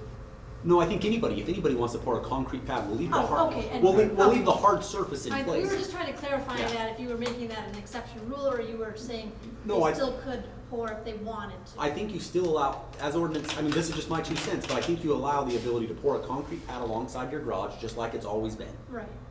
That way, we're not making any exceptions, no special rules. But if you don't want to fall within the existing framework, That it's behind. we'll carve out an exception for 2 vehicles Okay. or 2 apparatuses, Yeah. two Two options. to something where. Kinda like your wood Accessory pile. vehicles. Yeah. In your It needs to be in the backyard. backyard. Kind of like the wood pile, it needs to be in the backyard.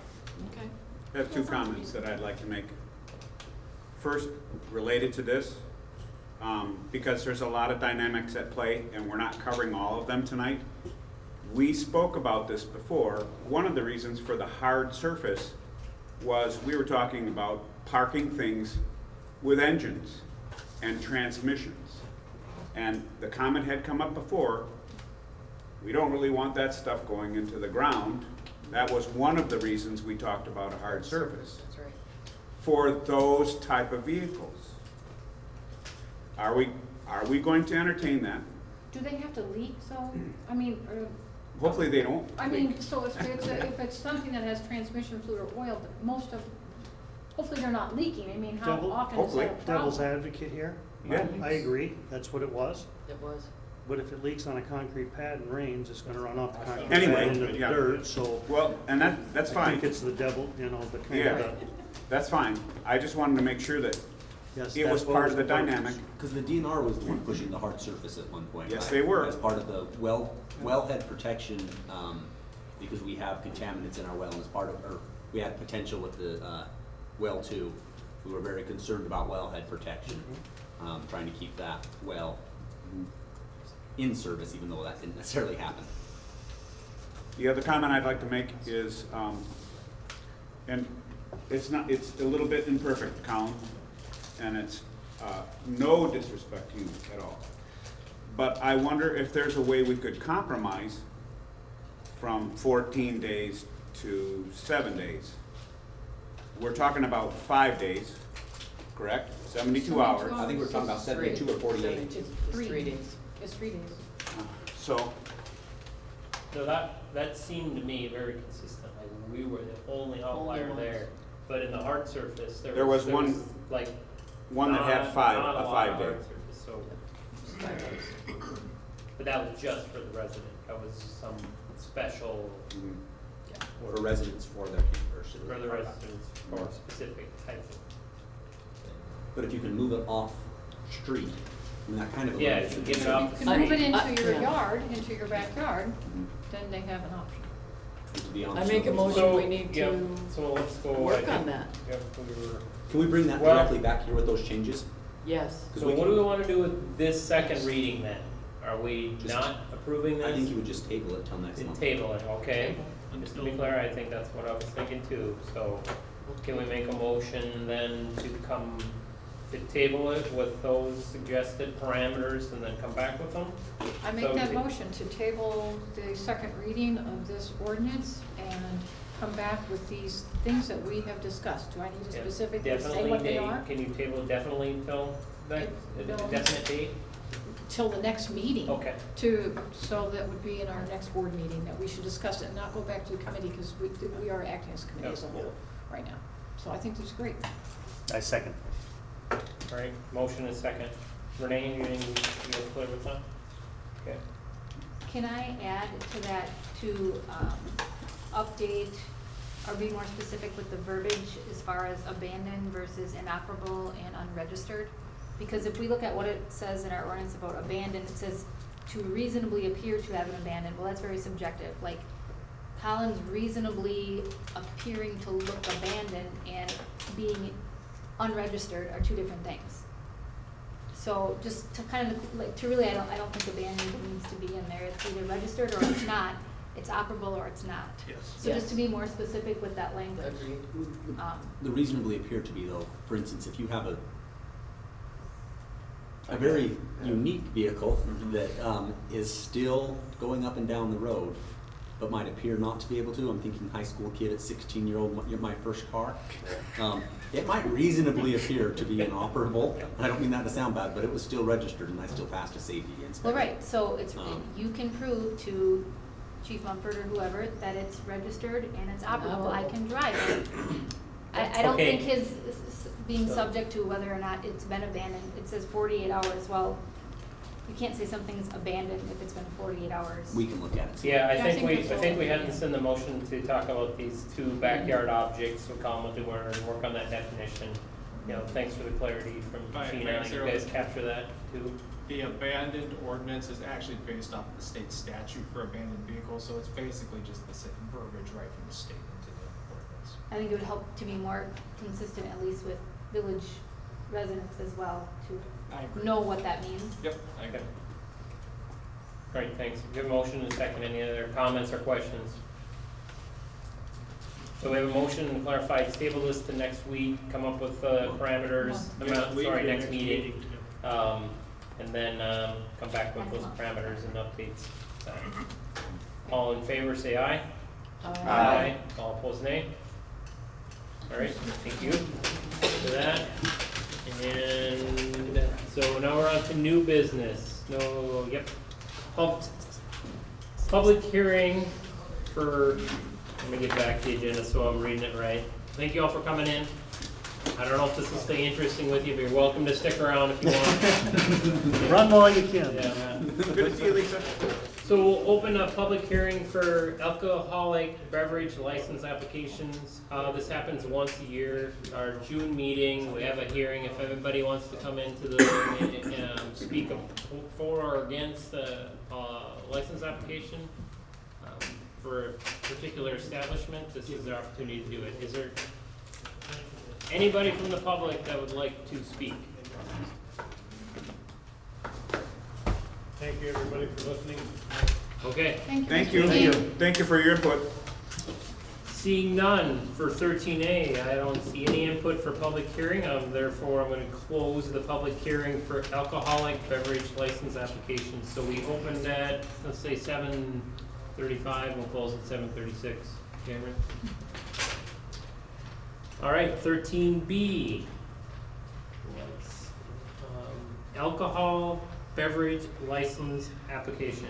So we'll have a number of different class ones we'll go through one at a time. Yeah. Or do we?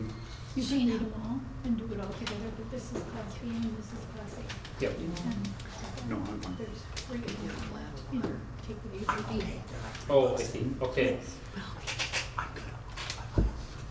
All right, so we'll do, there's 3 for combination Class B, consumption on premise and away from premise.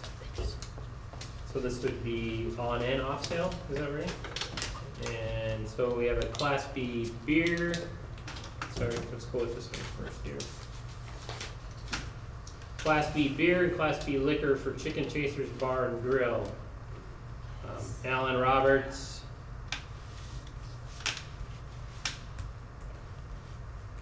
Yep, and it goes through, there's just some premise, just the form that goes here. Okay, other one, Southtown Pub LLC. This is Corner Pub and Grub, it's the trade name. And this is Marty Tauger and Toby Beagle. Again, same thing, Class B beer, Class B liquor. Do we have to approve those separately or just? No, gonna- no, we're gonna do the Class B all together, and we got 3 of them. And so Team Gizmos, Norma Dinky, also Class B beer and Class B liquor. So, any comments or questions on that? Other than that, I'd need a motion to approve the 3 Class B beer and liquor. Class B, Class B liquor. You got a motion and a second. Did you get those? Comments and questions, a motion and second on the floor for the board. All right, seeing none, all in favor of approving the Class B beer, Class B liquor for Gizmos, Southtown Pub or Corner Pub and Grub, and Chicken Chasers, say aye. Aye. All opposed, nay. All right, those 3 pass. You gonna set those there? Okay. Combination Class A, so this is Class A beer, Class A liquor. These would be 2 of these, and these are for, what you'd say, off sale. Akron LLC, Akron Stop, I think we used to call this the corner store, but this is now called Akron Stop down here. This is the VP station. Again, Class A beer and Class A liquor. Name is Navdeep Chip. And then another Class A beer, Class A liquor, E&K Falmart LLC or Falmart, Evan Anderson. So we have these 2. Can I get a motion to approve these 2 Class A beer, Class A liquor applications? I make a motion to approve the Class A beer and liquor for the 2 applicants. Okay, thank you. Second the motion. All right, motion and second on the table here for the board. Any comments or questions? I see none. All in favor say aye. Aye. All opposed, nay. All right, the 2 Class A beer and liquor are passed. Okay. Now going on to C, cigarette. Okay. C cigarettes. We have 3 of these. Also Akron LLC. Over the counter. This is okay by Colin Mumford, the cigarettes here. We also have E&K Falmart LLC, Falmart, Evan Anderson, okay by Chief Mumford.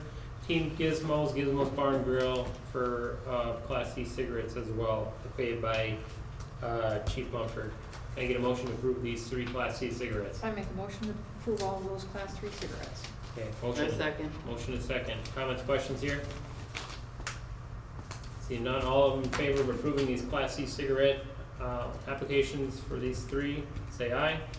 Aye. All opposed, nay.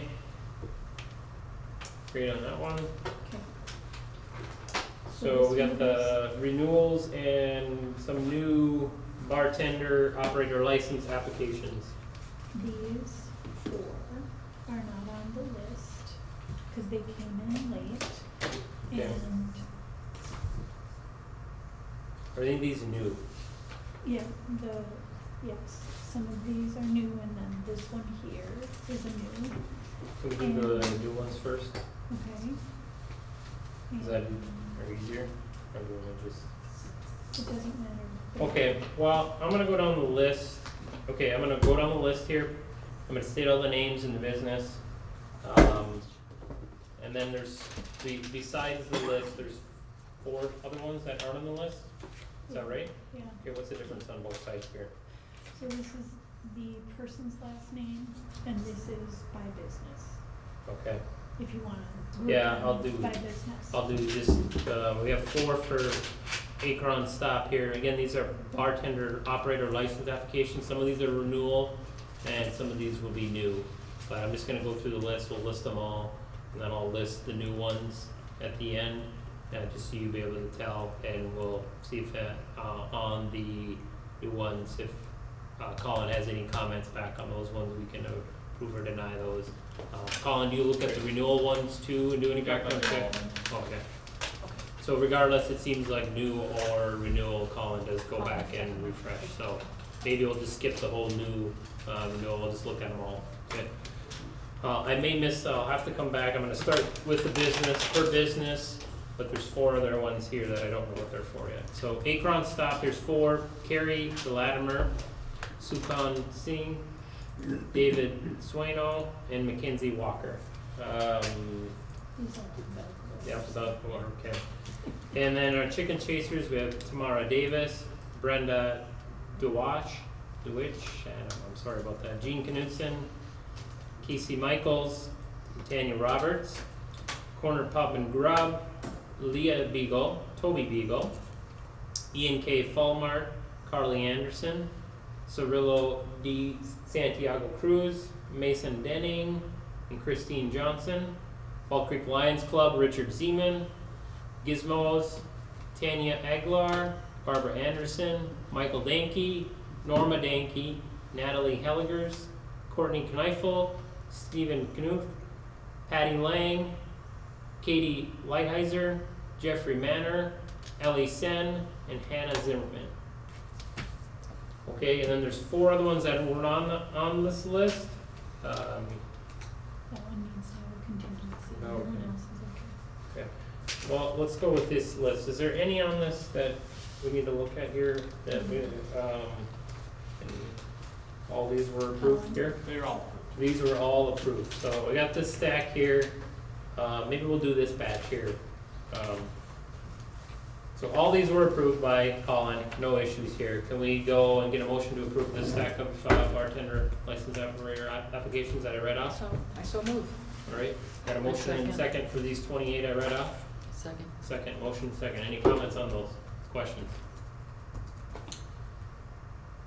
All in favor of passing these 28 bartender operator license applications, say aye. Aye. All opposed, nay. All right, and then we have these 4 other ones that weren't on this list. There was some, Renee was trying to tell me something specific, so we're just gonna do all these 4 separate in the 28. So, we have, is this the only one that's really, okay, all, yep. Adam Keen, and this is for Corner Pub and Grub. Approve that one. Yeah. Yep, those 4 are all approved, there's one that's just waiting on the Okay, good bartender. afternoon, goodbye, okay. Yeah, You're I fine don't if the see, information comes back, but- I don't see, you got Adam Keen, Corner Pub and Grub, you've looked at this one? Okay. We got. Caitlin Knuth, Falmart? Yep. Okay, we've looked at that one. Julie Domes, our Corner Pub and Grub? Yep. Yep, look there, okay. And Carolyn Hagedorn. Yep, she's For just Corner Pub and waiting Grub. on the bartender server certificate to come in. And then Okay. we're just waiting on her back. So, all these are simple and straightforward. Carolyn Hagedorn, let's just make this one contingent on a license coming through, right? Motion on the 3?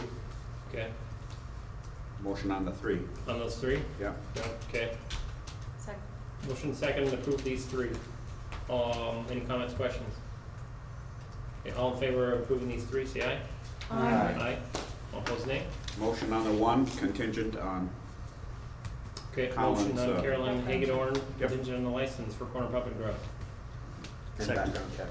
And Background check. okay, friendly amendment there, okay, everybody? Yeah, that's good cool, with that's that? cool. Yeah. So, motion and second? Second, yeah. Okay.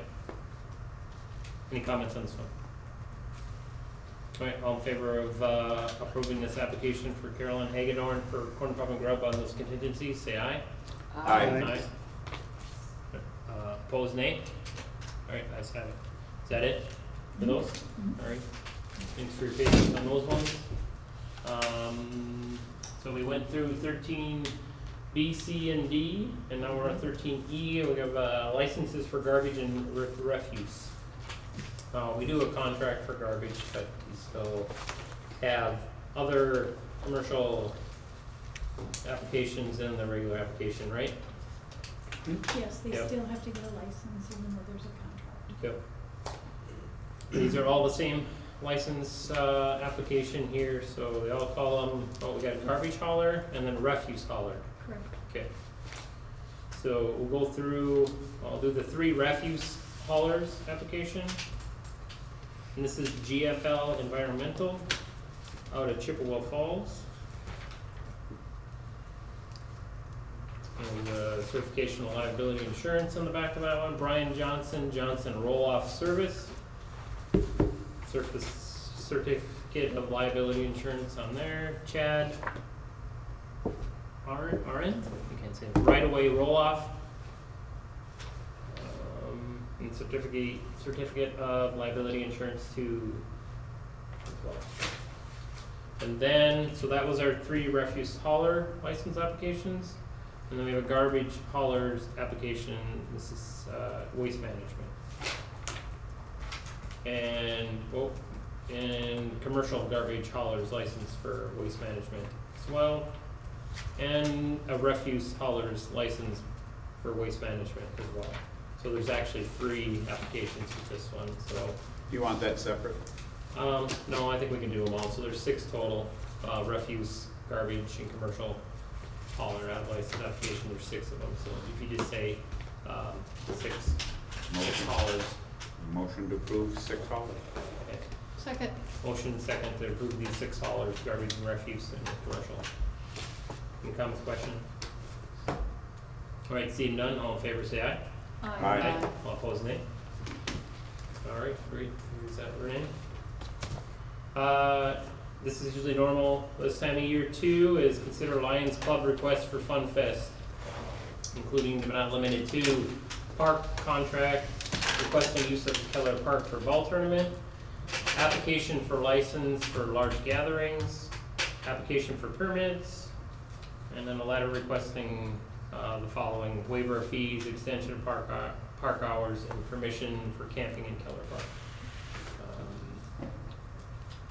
Can we do the I don't know first if we 3 wanna together? handle these all at once, or anybody wanna talk about these or break one of these out specifically. Let's handle them all at once. And they're all the same as last year. Yeah, all the same as last year, so. Are you guys, is the board okay recognizing Wesley? I think we got a question here for something. I just wanted to make a statement. I wanted to remind everybody of what Mr. Zeman said at the last meeting about the waivers and the fees. That's all. Yep, thank you for that information. Yep, and it did come forward. And I did talk to Richard, and he also would, I think, like the Lions to initiate that as well. So, I mean, he brought it up, and it's good to think about, but. The waivers of, I didn't hear. what- Waiver fees, don't, he Oh, said, you know not how to waiver Richard. the fees, yes. Yep, Yes. not to give, he said just for consideration, and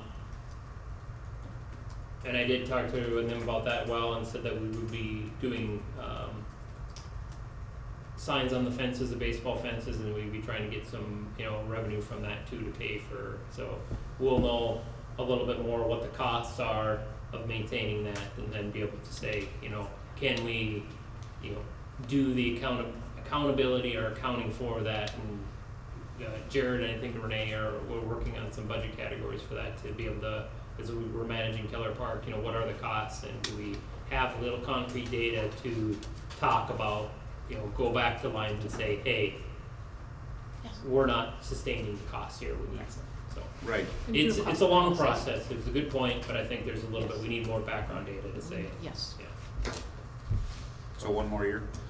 Yeah, I don't know, we'll see, I'll leave it at that, see, if we can revisit that the next time it comes up and somebody asks. I but- think he's asking about 1 more year on the Lions. Right, that's what I was I think asking. you're going back to the Lions. Yep, so back to this, the point was, at some point in time, I think we gotta consider whether we keep giving things for free, but this is what we have in the request right now, so. Did anybody wanna do any of these separate? Okay, so I'm just be looking to a motion to approve all those four, 13F, A through D together. I make the motion that we approve those 13A through, what you just said. Okay, 13F, A through D. F, A through E for the Lions. Second. Okay, motion is second. Any other comments or questions on this package of Well, while requests we're- and licenses and permits? While it's on our plate in front of us here, maybe if we could add to another, future agenda, Renee, just discussion on waiving fees and those kinds of things. Yeah, but maybe when we're done with this, maybe somebody would make a Maybe motion or that's something to possible push the assignment. committee. Yeah, Assignment so if committee, we're done. especially if we don't know what's gonna happen with Yeah, golf, it'll be so crazy. let's do this and then, since it's on here, we can talk about this, pushing in general the exemptions of fees to the committee. Not So just for we'll- the park, but for any of Yeah, I know, the hall. yeah. So we have a motion second, good point. I think follow this up then if somebody would with, pushing the fees and, the approach that so everybody understands what's going on there with accounting and we can talk about it there in the committee. So, as it said, this motion in second, anybody else have anything on that for this package? Okay, all in favor, say aye. Aye. All opposed, nay. Right, ayes have it. Gina?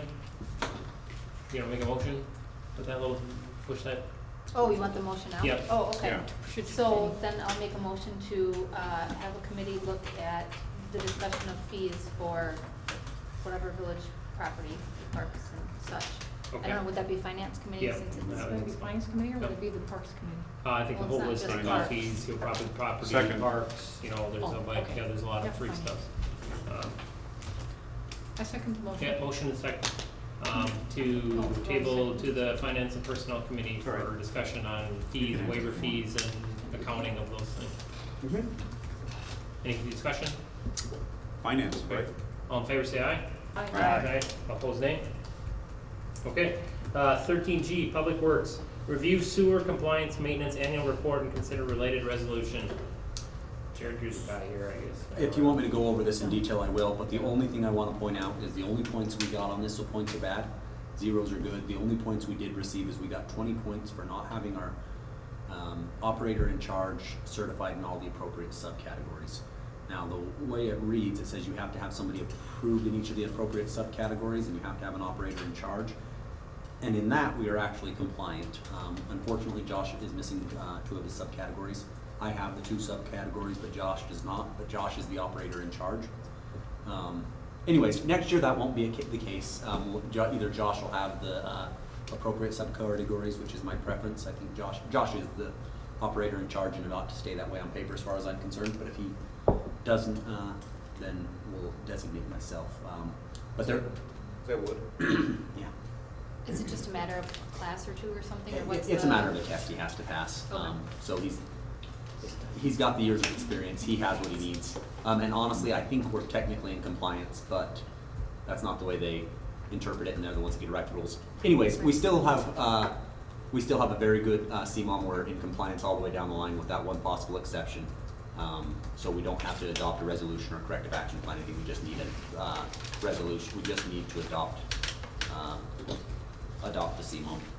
I make a motion to adopt the CMOM, the resolution. Today's date, okay. So the resolution number is 2022-0613A, is that the one you're talking about? That's the one I'm talking Thought about. so. Yeah. Second. Any comments or questions for the CMAR or Jared? Questions unrelated to this at all? All right, seeing none, we'll do a roll call vote. Cots, Yes. Mattoon, Yes. Rapp, Yes. Aylesworth, Yes. Goodman, Yes. Herbeson, Yes. Hurd. Yes. Okay, on to 13H. Don't remember if there's anything. So, legal guidance for ordinance Title 2, Article 3. Have we put anything back in there? No. No, okay. You can pop it up. It's online if you want. It's on the website if you wish, but I don't know. There is so the comment was brought up whether the Plan Commission portion was okay to do last time. There is some language in there. There's a definition of appointed officials. And it goes through and listed in those. Kind of some background with that. There, I think it was chapter 60. Similar to what we were doing here, repealing sections and combining into new titles. When we did that, I think there was 2 fire, I don't remember which ones they were, but there were 2 officials. There was police and fire. They said you had to have 3/4 vote to remove them. And then there was other 50% on the other employees. So in cleanup in there, to get rid of the 3/4, kind of confusing because you would have needed 6 out of 7 to vote to remove. And to make it consistent for all employees, said it made it less restringent to remove them, 6/7. We made them 5/7 for these appointed officials. So the background on that section was that's what that applied for. The 5/7 applied for those more of a higher or appointed officials. So that was clerk, administrator, fire inspector, building inspector, zoning administrator. Yeah, I don't know what assessor. But that was the definition. So it was called into question whether the at pleasure, we call them at pleasure committees or commissions, whether that falls into that category or not. Legacy-wise in the past, it was not that. And we do, I guess Jared and I, the way we read that was, it was pretty clear it was appointed officials. It defined what those were and that the 5/7 applied specifically to the appointed officials. So in removing last time where we had 4 people for and 2 abstain, 1 against, whether that was still a valid or 5, whether the 5/7 applied to that or not. So going to the board, like we did last time with the legal guidance, and spent $700, it's just so worth a while to, does the board feel that we need legal guidance on it? No, I don't think that we should get rid of this at all on it. I'm going to give everybody this, because what we need to do is just clarify the ordinance. And so I wanted to go through that, because actually, our ordinance is more strict than the Wisconsin statute. And it can be. We can always be more strict than Wisconsin statute, we just can't be more lenient. And so I think that we should become in compliance, or become, yeah, and I have one too. Maybe I'd say if you need. I got one. Oh, I made 9 copies so that everybody can have one in Portland Village Administrator. And you highlighted all 9 copies. And I highlighted all 9 copies. So the first one is the Plan Commission Handbook. This is from the UW Extension Center at Stevens Point. And so I put the first page so you can see the reference. And if you turn it over, it's highlighted about removing, members can be removed, it's highlighted, at the pleasure of the mayor, village president, or by a majority vote of the town board. And then you look at, they quote the Wisconsin statute down there, and then I actually put the Wisconsin statute in here so that we could understand how we need to clarify our ordinance. So now you're on the second page. This is from the Wisconsin statute. Removal, 1713, removal of village, town sanitary district, school district, and technical college officers. Officers of towns, town sanitary districts, villages, school districts, and technical college districts may be removed as follows. Appointed officers, except as provided in 6031E, C, and F, and that has to do with like a village clerk going from an appointed position to an elected position, so it doesn't apply to us. Any appointed village, town sanitary district, school district, and technical college district officer by the officer or body that appointed him or her at pleasure, so they can be removed. Removal of any such officer by a body shall be by a majority vote of all the members thereof. So they're calling officers any of these appointed positions. Now, the last page is our actual ordinance, the way it's currently written. And for the Plan Commission, first of all, let's read the manner of appointment. The board and commission members shall be appointed by the village president, subject to confirmation by a majority of the village board, officials for vacancies in any appointed office as they occur, be it due to the expiration of a term of office or otherwise, okay? So to remove these people from office, any appointed official may be removed from office upon a 5/7 vote of the entire village board upon a showing of incompetency, misconduct, failure to perform duties, or for other just cause. So we had an incident last month that occurred that our appointed official, the village president, wanted to, at his pleasure, He remove. wasn't an appointed official, he was appointed committee. Appointed, yeah, and so that's what's not clear in the ordinance, especially when we read What's not the clear? plan, whether it's an official or an No, it office. does say appointed officials are listed right there. Right. So our section So says. how would you remove someone that is an appointed? There's no ordinance that says how you It's in would there. remove It's the an state appointed statute. officer. Now, it's in the Wisconsin statute. I just think that we should make our ordinance clarified, because when I did a first reading of this, going through, it didn't jump out at me. It just looked like we removed this person with a 4/7 vote instead of a 5/7 vote. And so I just want to clarify our ordinance. I don't think we need to take it to a lawyer, because we don't need lawyers to legislate for us. We're the legislative body. Let's just clarify our ordinance. Let's Yeah, just go it is- back I mean, and just you know, clarify it. based on the past history, what it was, and by that definition, I think it's pretty clear on, we define what appointed officials are right there, and then it says appointed officials. If we want to take that back, and it wasn't that we wanted to do so if you want to take this and push this to a committee to update this article for I think it clarity, should be, I yeah. think would be up for that. So That's what I'd like to are you do. suggesting that we add That we add an need E or to- something, and just, but you know, if we add an E and say removal from office of appointed commissions? Because to be honest, I'm actually the one that drafted this. I was trying to put multiple positions in place. We had stuff scattered all over the place. So when I drafted this, for instance, Tim represented that very correctly, in that we were trying to make sure that we were consistent among officials, what we were taking to remove an appointed official. And we did not put anything in by planning appointed commission, and as default, a commission falls to this majority because we don't have anything more stringent in place. So by default, This is what I think Yeah, that this the ordinance, applies. I think we should put the Wisconsin statute into the Well- ordinance. well, and, you know, and just I clarify. guess that's my question, is that's what you're suggesting, is that we add an E, you know, we're gonna lump everything down, but add an E that says removal of office from appointed commission? From any of these appointed commissions or. Yeah, commissions or board, whatever. boards. Yeah. Those would be by the pleasure of the appointed, it's just exactly what the statute says. And Because just otherwise by- it's unclear.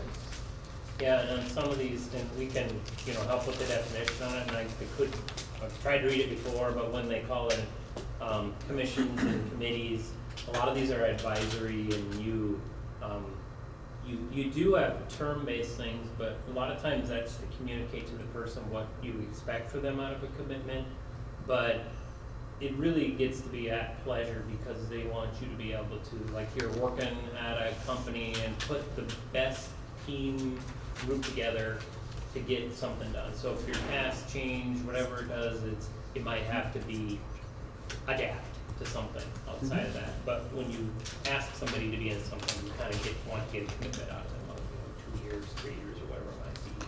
But they do call it an at pleasure thing. So we could probably try to add that definition, take from the state statute, if there's any definition of at pleasure, that would be helpful here, we can do that as well. So can I get a motion then that we put this to committee? I'm making that motion. Okay. To take it to committee and to include that language of at the pleasure, and to make it more consistent with the Wisconsin statute. I second it. So it's clear. All right, motion second. Any other comments or questions there? What All right. committee would it go to? What committee does it go to? I think it- Finance personnel, because we have the Yeah, biggest I was gonna say, I think it representation. was Yeah, finance there's personnel. five there, and, As it turns out, we're already gonna have one of those. yeah. Good, so you- Okay. Any other comments or questions? All in favor, say aye. Aye. All opposed, nay. All right, thank you. Onboarding tips for municipal board members. Yeah, we didn't, do you have this up? Do you have that, slide? So we did this last year. We didn't change the content here, but just for completeness, Chester and Ryan weren't here. They probably didn't see it, but we'll just kind of walk through these slides, and then there's a really great, movie at the end. So I don't get want to start the popcorn machine up and get that going. There are, I did send. Did you have to do something on the input on this? I did send to Ryan, there was an email I sent out about a couple sample handbooks. It would be nice if we had time to do that, or even to get a better PowerPoint put together. But I sent out, you can kind of read through those, there are some good pieces in there. I do have another PowerPoint from, I think it was Cross Plains, that I thought was pretty good too, that will probably make me try to, Doesn't the league have some stuff too? Yeah, and they do. Some Yep. seminars or workshops they can go to? Yeah, I was wondering, I talked to Ryan about that on the one-on-one class, and Karen, if either one of you have the material from that one-on-one class, because Ryan, I had talked to Ryan about going to the class, he thought he would, if he could just get the material and just read it, he would be okay with that. It was a good class, Yeah. but I have all the material. Okay. So if you don't wanna register, the village will pay for you to go, but if you'd rather, I mean, you can get the material, somebody will share it with you and go through that. Maybe you would wanna decide to go to class after that. Yeah. They might do a virtual one as well. I know they did last year. I was just trying Yeah, not Colin? to spend money. Here, please. So, here, do you have the clicker pointer? It's The my dates- mouse. What? It's my mouse, you just tell me what you want. Okay. Yeah, we just have a few tips here. So this goes through the, just a bulleted list of what, kind of the duties are for the village board. There was another flow chart, I think it was a Cross Plains one that had a pretty good flow chart for their employees, the public, employees, and, I'll send that out. It's just a link with some PowerPoint that you can go through. I thought it was pretty nice, but so you can read this. This is sort of the duties that we enlisted last year, just for completeness. We're going through it again. And again, working on the ordinances, the budget, enactment of legislation, and, we've gotten pretty good about this, about, very clear about individual board members act, for the village when authorized by the board, so we are a group of 7 and kind of work together, so. And strategic planning, that's a big one too, so think about that as a group, where we want to be in the future, and, questions there, so I skip. I think we did this one last year just to highlight, the positions here that really the village president is just one of 7. It is another trustee. Somebody's got to have signature authority, so I need to do that and just make sure that the meeting are running smoothly and stay on task, I guess. And the appointing authority for village offices or commissions, committees.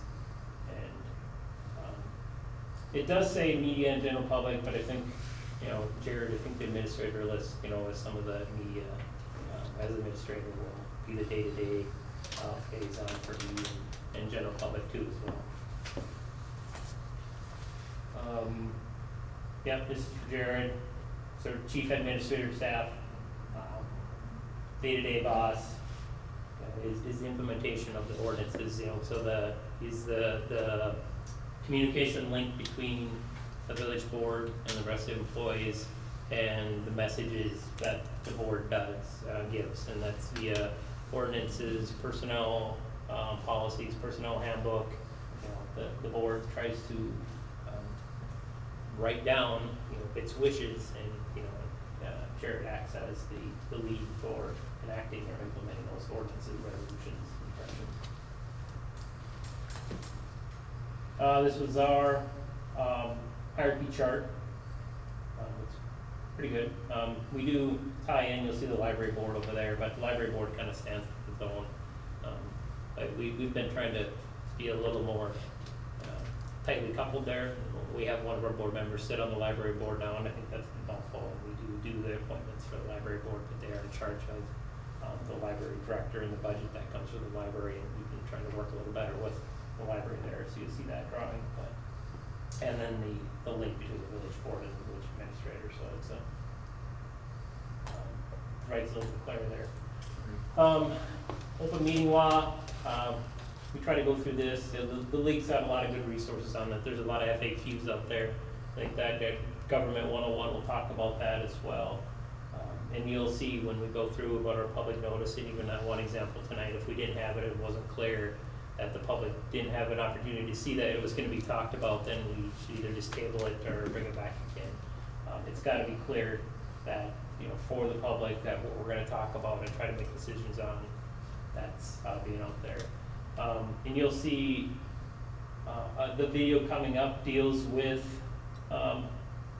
open meeting law. So you'll hear terms, and even in the municipality magazine, there's a good article in there. I don't know if, Ryan, if you are getting these yet or not. You can have those too. Yeah, so you should be getting these in the mail. If you haven't seen the June 2022, there is an article on the open meeting laws, and you'll see some terms in there, walking forums and negative forums.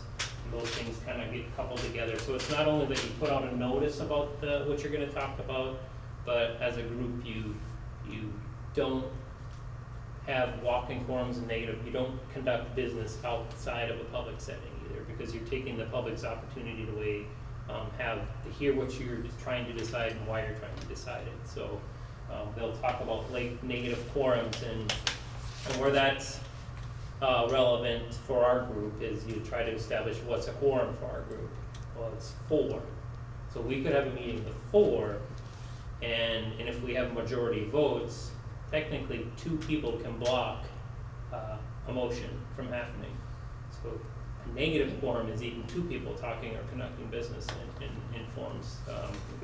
Not a lot of times that we have 4, but if you do have a time where not all the board will get together and there's 4 deciding, most of the times we probably just postpone and reschedule. But I mean, that is true. I mean, if you have 2 people that can block a vote with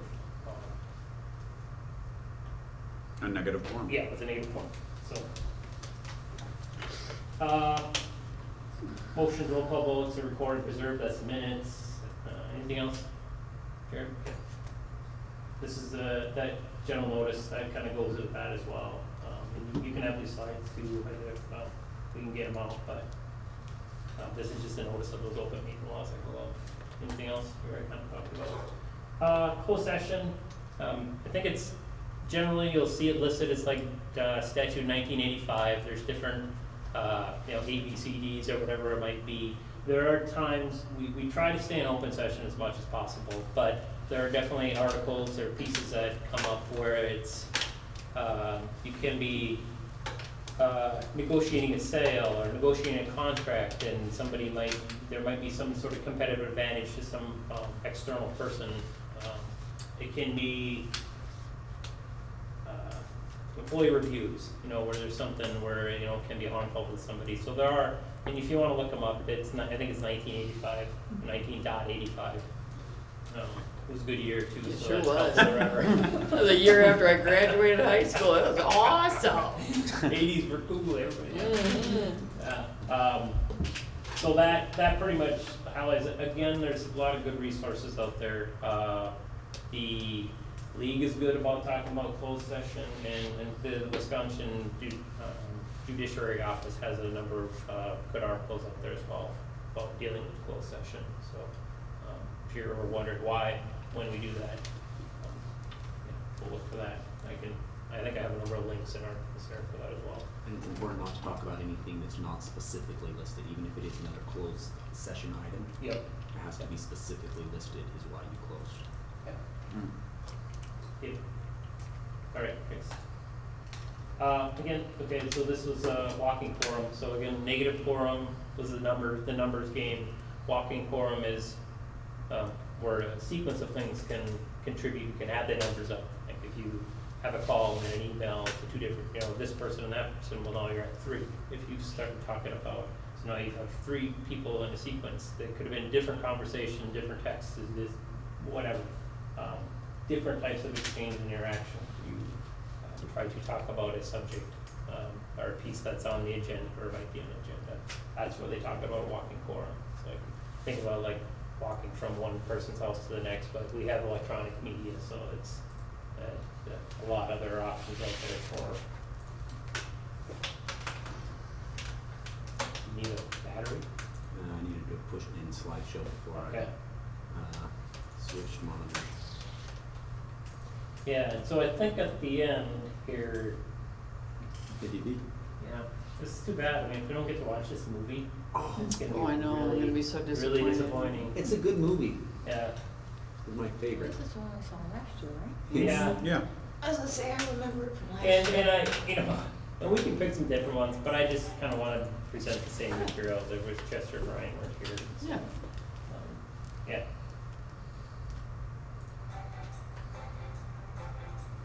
Bring on the cheese. Yeah. Well, I don't know if that's gonna be loud, but. Hey, Sarah, what are you up to? Hi, Bill. The new village president wants me to email the traffic consultant's report to the village board and ask them which options they prefer regarding these traffic calming devices.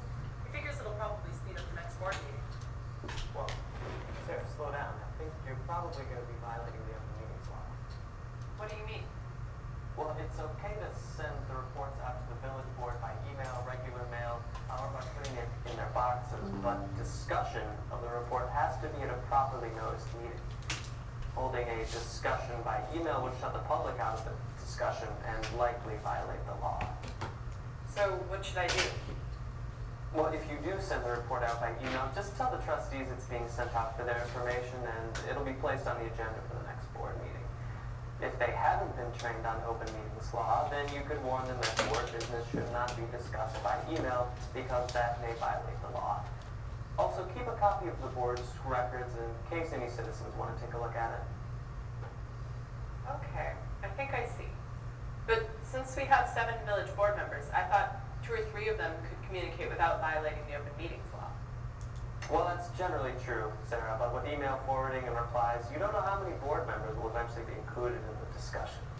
I'd suggest using email just for administrative matters, like setting a committee meeting date. If you send information concerning a body's business, then let the body members know that they shouldn't engage in individual discussion about it. What about a chat room or a blog on village affairs? Well, they pose the same problem. If members of a governmental body, like the governing body or the committee, get involved in a matter under that body's jurisdiction, then the open meetings law is likely violated. It really doesn't matter whether the conversation takes place face-to-face, over the phone, or electronically, like with email or blog.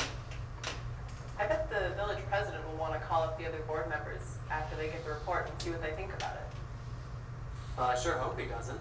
If the village president or any member of a local governmental body communicates with various body members, one at a time, on the phone, in person, or by email, then the law is likely to be violated. This type of discussion is called a walking quorum, and members of local bodies really need to watch out for it. Uh-oh. I know the village president likes to call up or email board members to try to persuade them to vote his way on a matter. I also talked to the county clerk, and she says that the county board chair does the same thing. Well, I hate to be the bearer of bad news, Sarah, but the open meetings law prohibits the chair or any member of the governing body from contacting other body members to persuade them to vote in a certain way if the numbers test is met. In other words, contacting another member to persuade him or her to vote a certain way clearly meets the purpose test for when there's a meeting. So if the numbers test is also met, then an illegal meeting occurs. As I mentioned a little while ago, email should not be used for such substantive purposes because you can forward it and thereby meet the numbers test. In a similar fashion, a chair or body member calling other members or talking to them individually can result in a walking quorum. That, by definition, meets the numbers test. Of course, the larger the body, the more members the chair or member can talk to without meeting the numbers test and violating the law.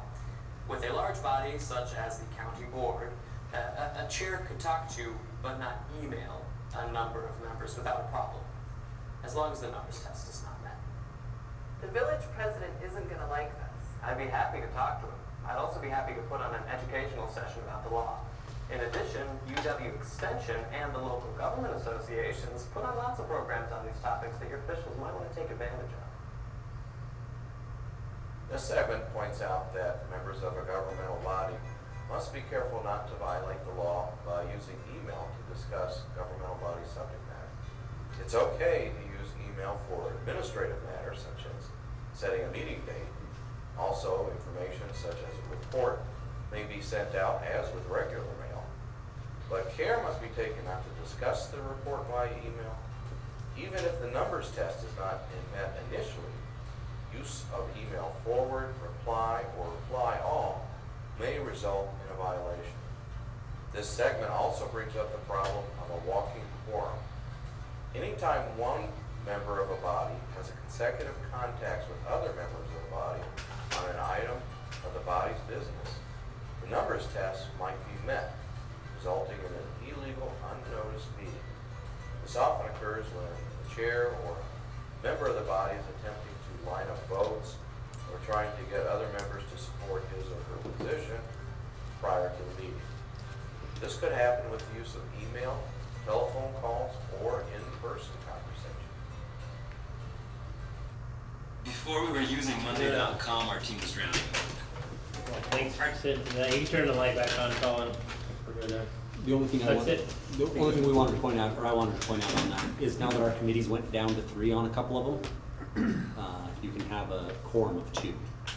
On the big body, that numbers test is much different, but if you're on a small committee, you have to be increasingly careful, because even just calling and talking to somebody about your business in that, if it's committee business, not necessarily board business, but committee business, you can actually meet that qualification with just a phone call.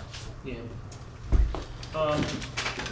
Sort of jump back, I think we're done through 13, it was 13I. There was one thing I wanted to, we had citizen input, and there was, I keep forgetting the correspondence, but I just wanted to, there was a few things that related in correspondence to what we already talked about with the parking stuff. There was, got some letters from the 7th grade. Mr. Johnson had a class where they were working on drafting letters to public officials.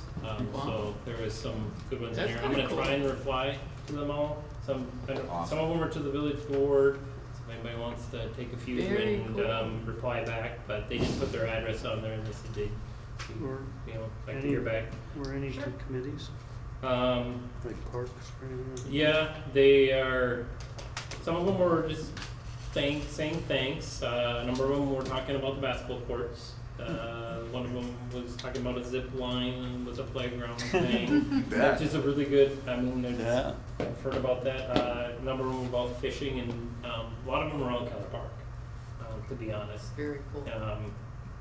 There was a common theme, like 3 of them got together and talked about mini golf and go-karts and arcade. If we did that. That's cool, but So they thought they were it was bringing like us word in, for but- word, they all said the same, Dream like, big. even the commas and the order of mini golf, and the words were the same. But I'm like, It's a they bold must move, really want. Cotton. That's cool, they signed it too, huh? Yeah. But yeah, they were, some of them were thankful. There was probably 2 or 3 thankful for the baseball diamond coming back, or coming up. But yeah, definitely a lot of them geared around Keller Park. Restaurant. I'll pass them around and I'll leave them out here too. I'll do I 1 or just didn't 2. wanna, Yeah. What are didn't you wanna asking us to do forget. too? Beats the Just to 18 I read them? did. Or are you asking us to Read reply to them, some? if you wanna grab some and They shouldn't reply. take the letters, because then we wouldn't have it. for Okay, record, yeah, but maybe we just, can make maybe we can copies. make copies. Tim, if you want. Yeah. what we did in the past Okay, is if yeah. they're related I'd to like like to reply to some of parks, I gave them to the parks Did you wanna person. look at them? And they handled that. Okay. And then the ones that were related to other things. So we'll get a copy of them all and then try to get them to the committee or. If they- I'm going to reply to ones that pertain to my committee. Okay. Anyway, sorry, forgot that, jump back.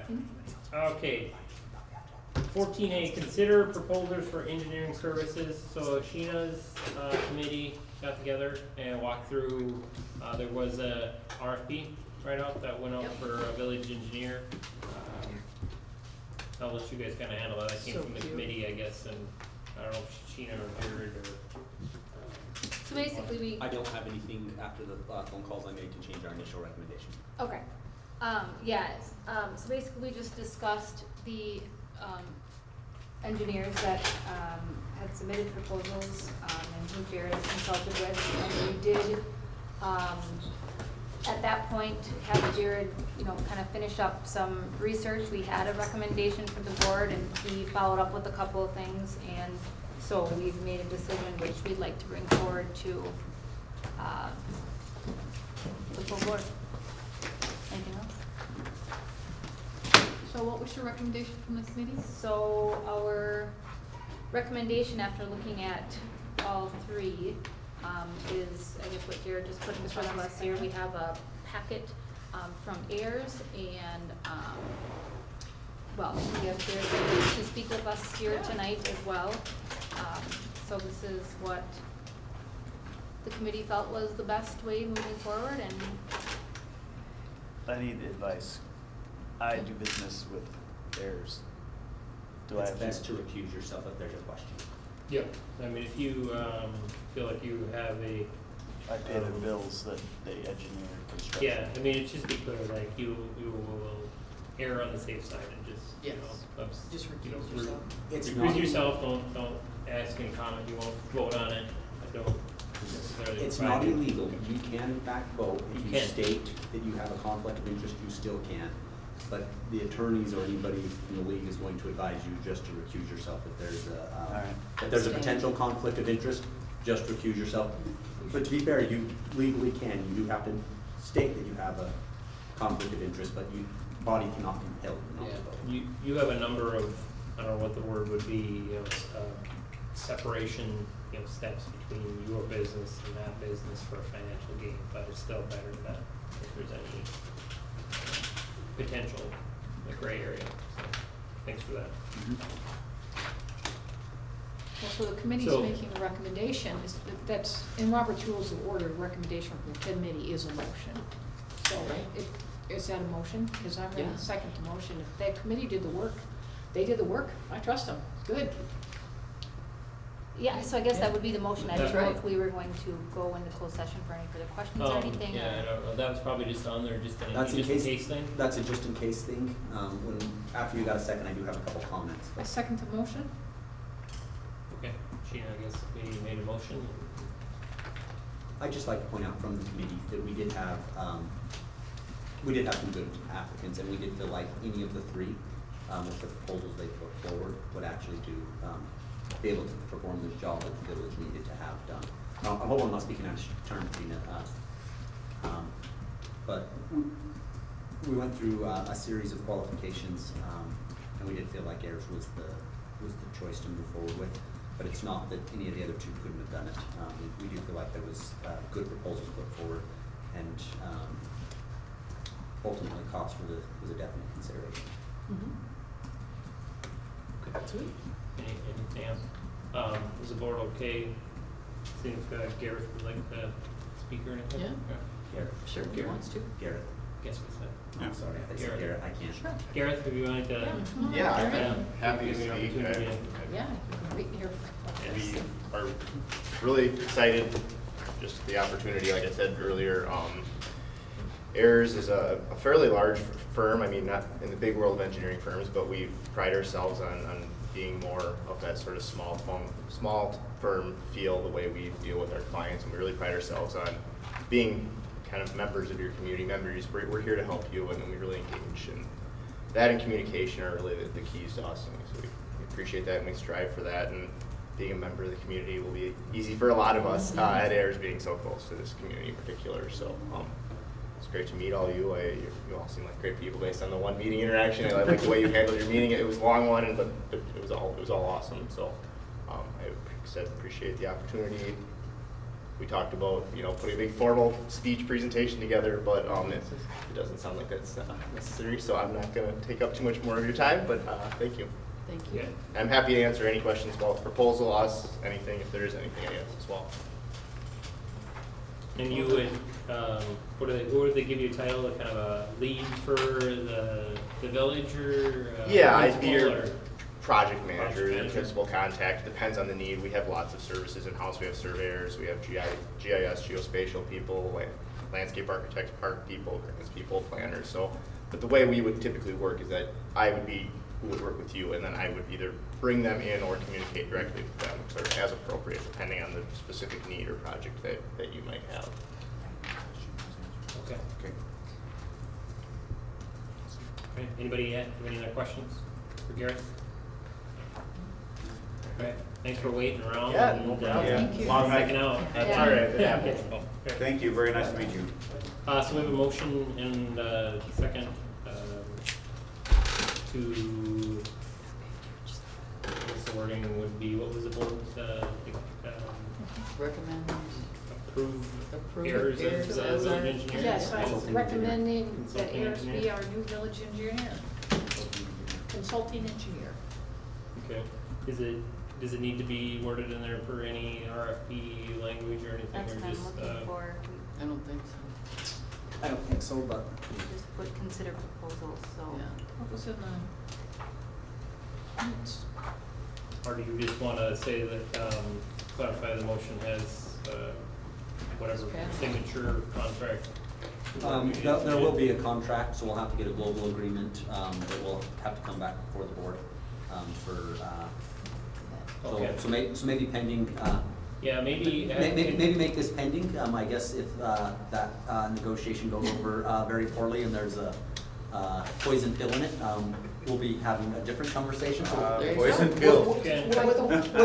With the friendly amendment, maybe we could, Yes. say pending the approval of that, global contract. So Renee, the motion is to, pending the approval of the global contract, to accept the recommendation of the committees, I guess, to work with Ayers Consulting. So, is the board, can consensus, anybody object to that friendly amendment?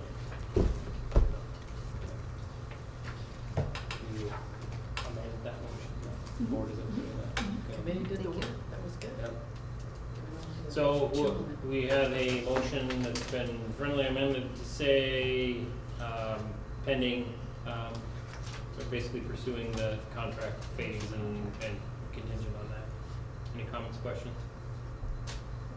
Yeah, I think I'll get a roll call vote, just to be safe on this portion. We'll probably have another one, that'll be a roll call vote later, but, Mattoon, Yes. Rapp, yes, Aylesworth, just say abstain. Abstain.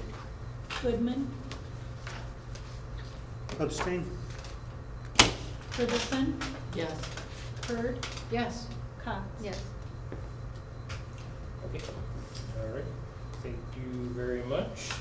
We don't need 14B or C. We have 14 downtown district recommendations. We called it, I guess it was like a subcommittee, focused committee on the downtown district. We had three items on there, nothing, we kinda have a couple focus groups of people looking at different parts of signage, exterior facades, kind of, what was the other, clutter, visual, aspects. Yep. And then, darn it, what was the third one? I think that's it. Signs, facades, And clutter. ordinance update. No, the fourth- Building the maintenance, fourth visual one. clutter, signage, exterior facade, and ordinances. You had Yeah, four. cool. Yeah, Jared and I were just there to provide ordinance, get them the sections that they wanted to look at for the Yeah. specifics, so we were just kind of a reference to them. But if they needed something, because some of the stuff is sporadic, so we were gonna try and see if we could get, so we'll see what they come back with on those things. There is a sort of village board, plan commission person assigned with a business person for each one of those, split up that way.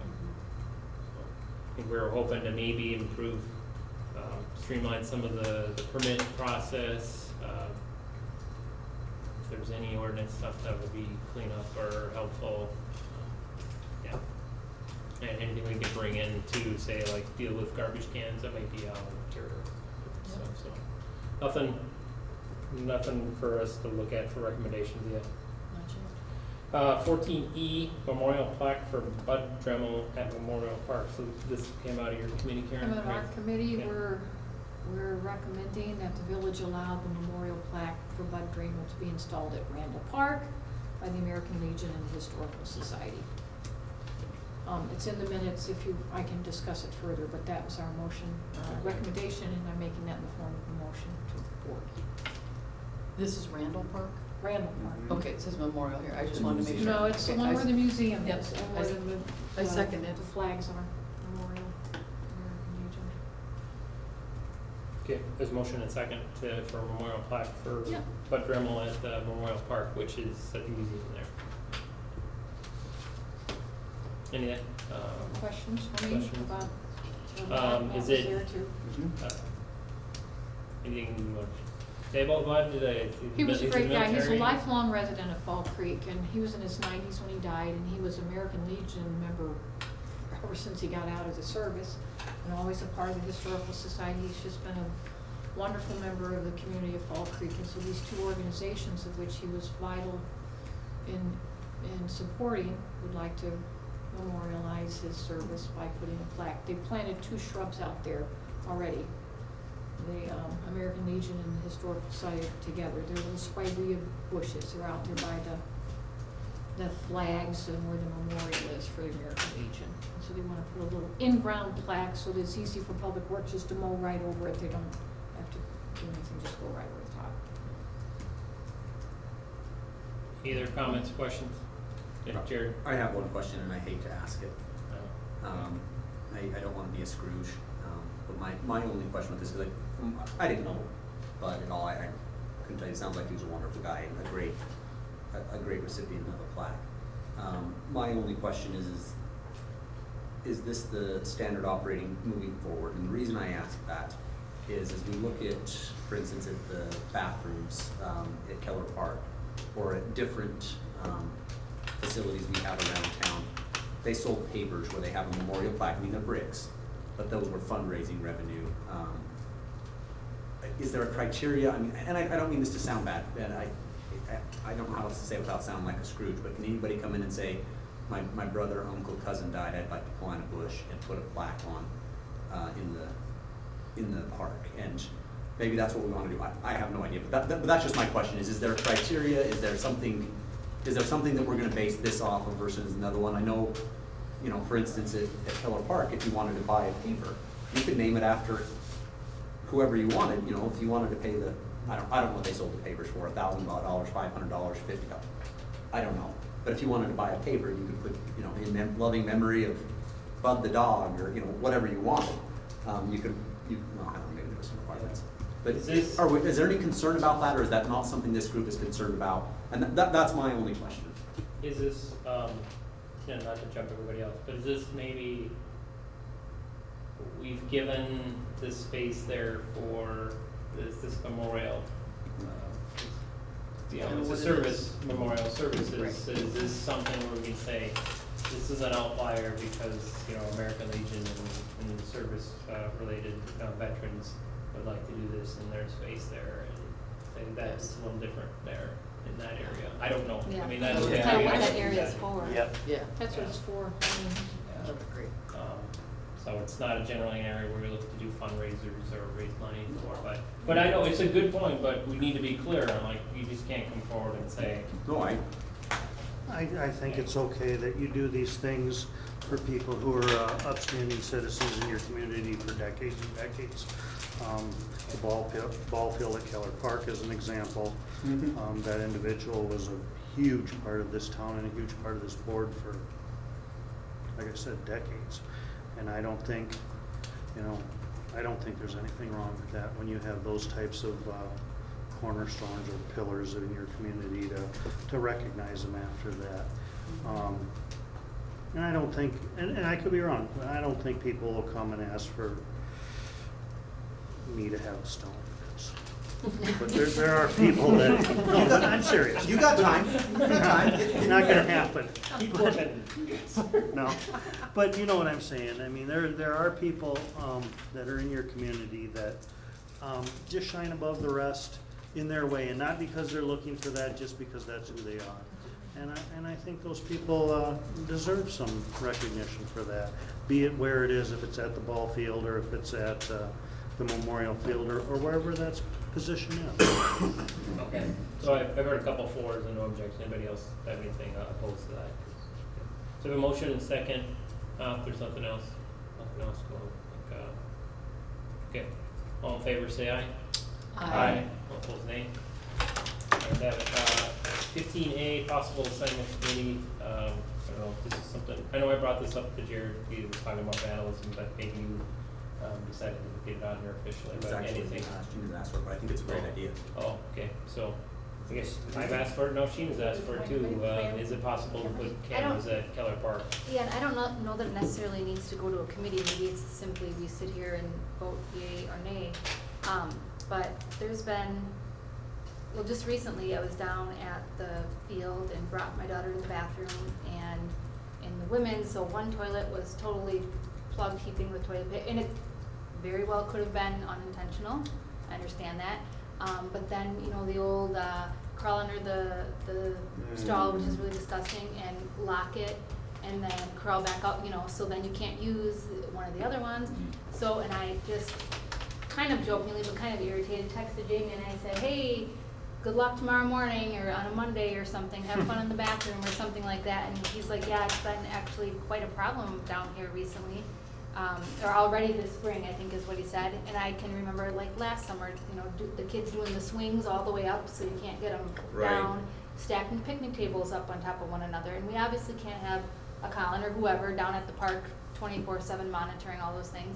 And I have some pictures too, broken bathroom mirror, dispenser ripped off the wall and busted, garbage thrown all over, feces smeared all over places where it shouldn't be smeared. So things like that. And so obviously we don't put them in the bathroom, but in the areas, I just think it's unfortunate. But if we're going to put a stop to it, we need to be able to know who's there, when, and what they're doing, and then that will help assist Colin and whoever to go, you know, whether it's find the people or just be a presence at certain times maybe. Probably Just with to the be same clear, we're kids that not did my talking same. about cameras in the bathroom. Yeah. No, I mean, I bet they were the same kids that were doing naughty things with my deer last year for well, but you can, Christmas, I mean, at too. least we could see, like, we can see who's going in the bathroom at what time, so maybe you won't even catch that person, but just being Yeah. a presence down at a certain time then. Again, stacking the picnic tables up, so then what happens is Public Works Department has to go down there, they have to unstack all the picnic tables. They have to get whatever, you know, get the ladder and get the swings down so kids can play on them, and especially if we're talking about having new equipment and, you know, updating our fields and our equipment and all this stuff, to have it trashed is, again, unfortunately, we have to have the conversation, but I think it's necessary. So when we're looking at spending money, I don't know what the cost would be, so I guess I would just, Yeah. well, I don't know that the committee needs to do the Would research it on be how much appropriate if cameras Colin cost. and myself looked on some options I for what we think could that do for makes cameras down there? the most Can I sense. interject just a little bit Oh, here? you bet. I think it's a great idea. I would say that it would probably be a great idea to find a system where the police department has access to it. And it's not just here like at the village hall where they may not be able to have access to it. Something maybe we could have an app on our Right. phone where if we could see live time if there's something going on. So absolutely. And periodically check on it. Exactly. Yeah. He would own it, right? I mean, he would own that whole deal, right? Yeah. I've got another suggestion, and I don't mean this to sound bad, but if we're gonna talk about it at the park, we have them down in the Public Works and the Police Department. You remember 2 years ago, we put in, it's a hardwired system down there, so it's physically in there, he doesn't have it on now. But if we're talking about security cameras, a security camera on both of these doors at the Village Hall might be in order, at the same time. What do you, Are things going on? yeah, is the board okay?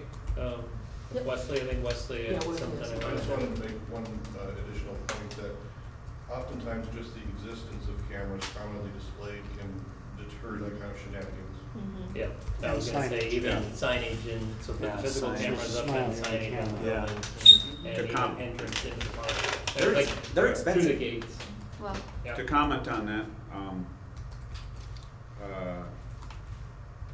one company that I own has worked with a sister company for a number of years, down at Great Lakes Naval Base.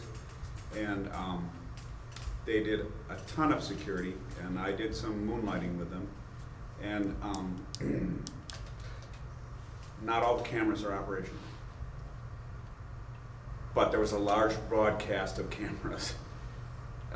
In other words, you might have half dummies and half observational cameras, and we might want to look at a system where we can get some dummy cameras that look just like that. But we would never say that in a public meeting. Whoops. I mean, it can't be as expensive as it used to be, because look at rain, you know. Right. Well- Things have come up where, you know, you can watch stuff on your phone and Can I get I don't know if you need a motion, but board consensus to I was get gonna say, Jared no, and we can't just decide on this No, because it's gotta no, go, can it's I get open a- meeting violation, so. get, Watch that. well, it's in there. They consider cameras that we could. To possibly assign it to committee, but not for Yeah, action. that's why it says possible. Yeah. So you can act on it, or you could put it to, so it's, but no, most of the time it's in there, we're not. But can we get just consensus for Jared and Colin to go get some information on, systems and costs and everything, and then we can, maybe we'll just take it to committee. Can we do that? I guess, yeah, Yeah. let's just do that. Let's get a motion to probably public, property committee. Let us go get some information Yeah. too, so that we can have that for committee. Yep. Yeah, There you so go. let's So sit there we and can have just the have- can I committee. get a motion to put it to the committee for public? Motion that goes to the public, Property, property public safety, property and safety. committee. Alright, so we got a motion from Matt. Is there a Fo- second? Folding in Second. Yeah. Jared. Okay, motion and second. Colin. Yep. Any comments, questions there? So the motion is to put this to, public property safety committee, and, Jared and Colin will get some information together. Comments, questions? All in favor, say aye. Aye. All opposed, nay. Alright, ayes have it. Alright, that's it, we're adjourned. Thank you, And everybody. one more thing, Tim. Yep. I had submitted a clarifying ordinance and it didn't, wanted it assigned to committee and it didn't make it on the agenda. Remember I sent that to you? Which one? We can assign it to committee. Yeah. Yeah, we just, I I didn't assign I'm- it to committee. I thought, oh, you said you were gonna go to the committee in that one. So You, that- I yeah. saw that, There's two. and then you guys had some dialogue afterwards, and I thought it was going to No, committee with there's finance. there's two things that we got accidentally pulled off the agenda. We had them there and we combined, I asked Renee to combine them, but I messed up on the way I said that, so. Well, I understood you guys had a dialogue, and you I know. you asked her, Karen, your preference to go to a committee with that? To committee, yeah, And you- it to be to the person. Oh, and so you wanted, it needed. It I've should have been written on- the it should have been- ordinance. I've already It written should have been the on the ordinance. assigned committee tonight. It should have been on the assigned committee tonight, but it got left off. Yeah, we can We can still assign it. still assign it to the committee. It would have There's no been action. good to have it there for completeness, but you can still have it, when we do the finance and personnel committee, we'll just.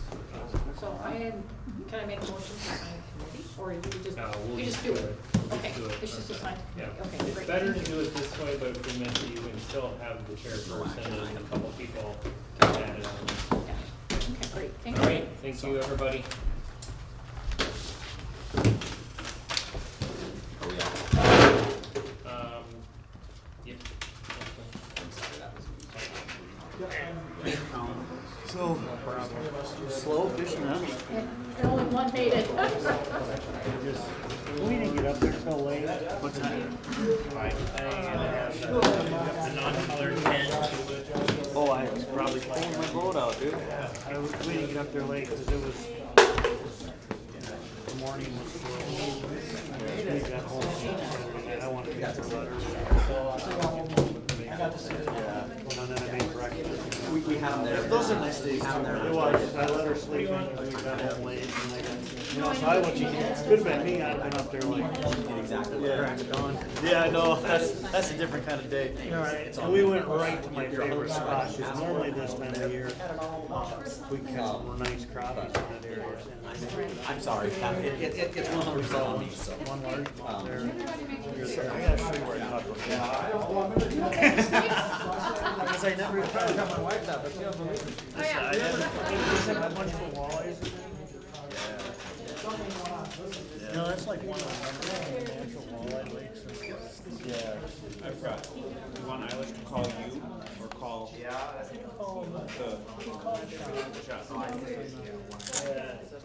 I'm sure you're on there. Network. She's trying to call in during the wrong hour. Thanks, Colin. Oh, no problem.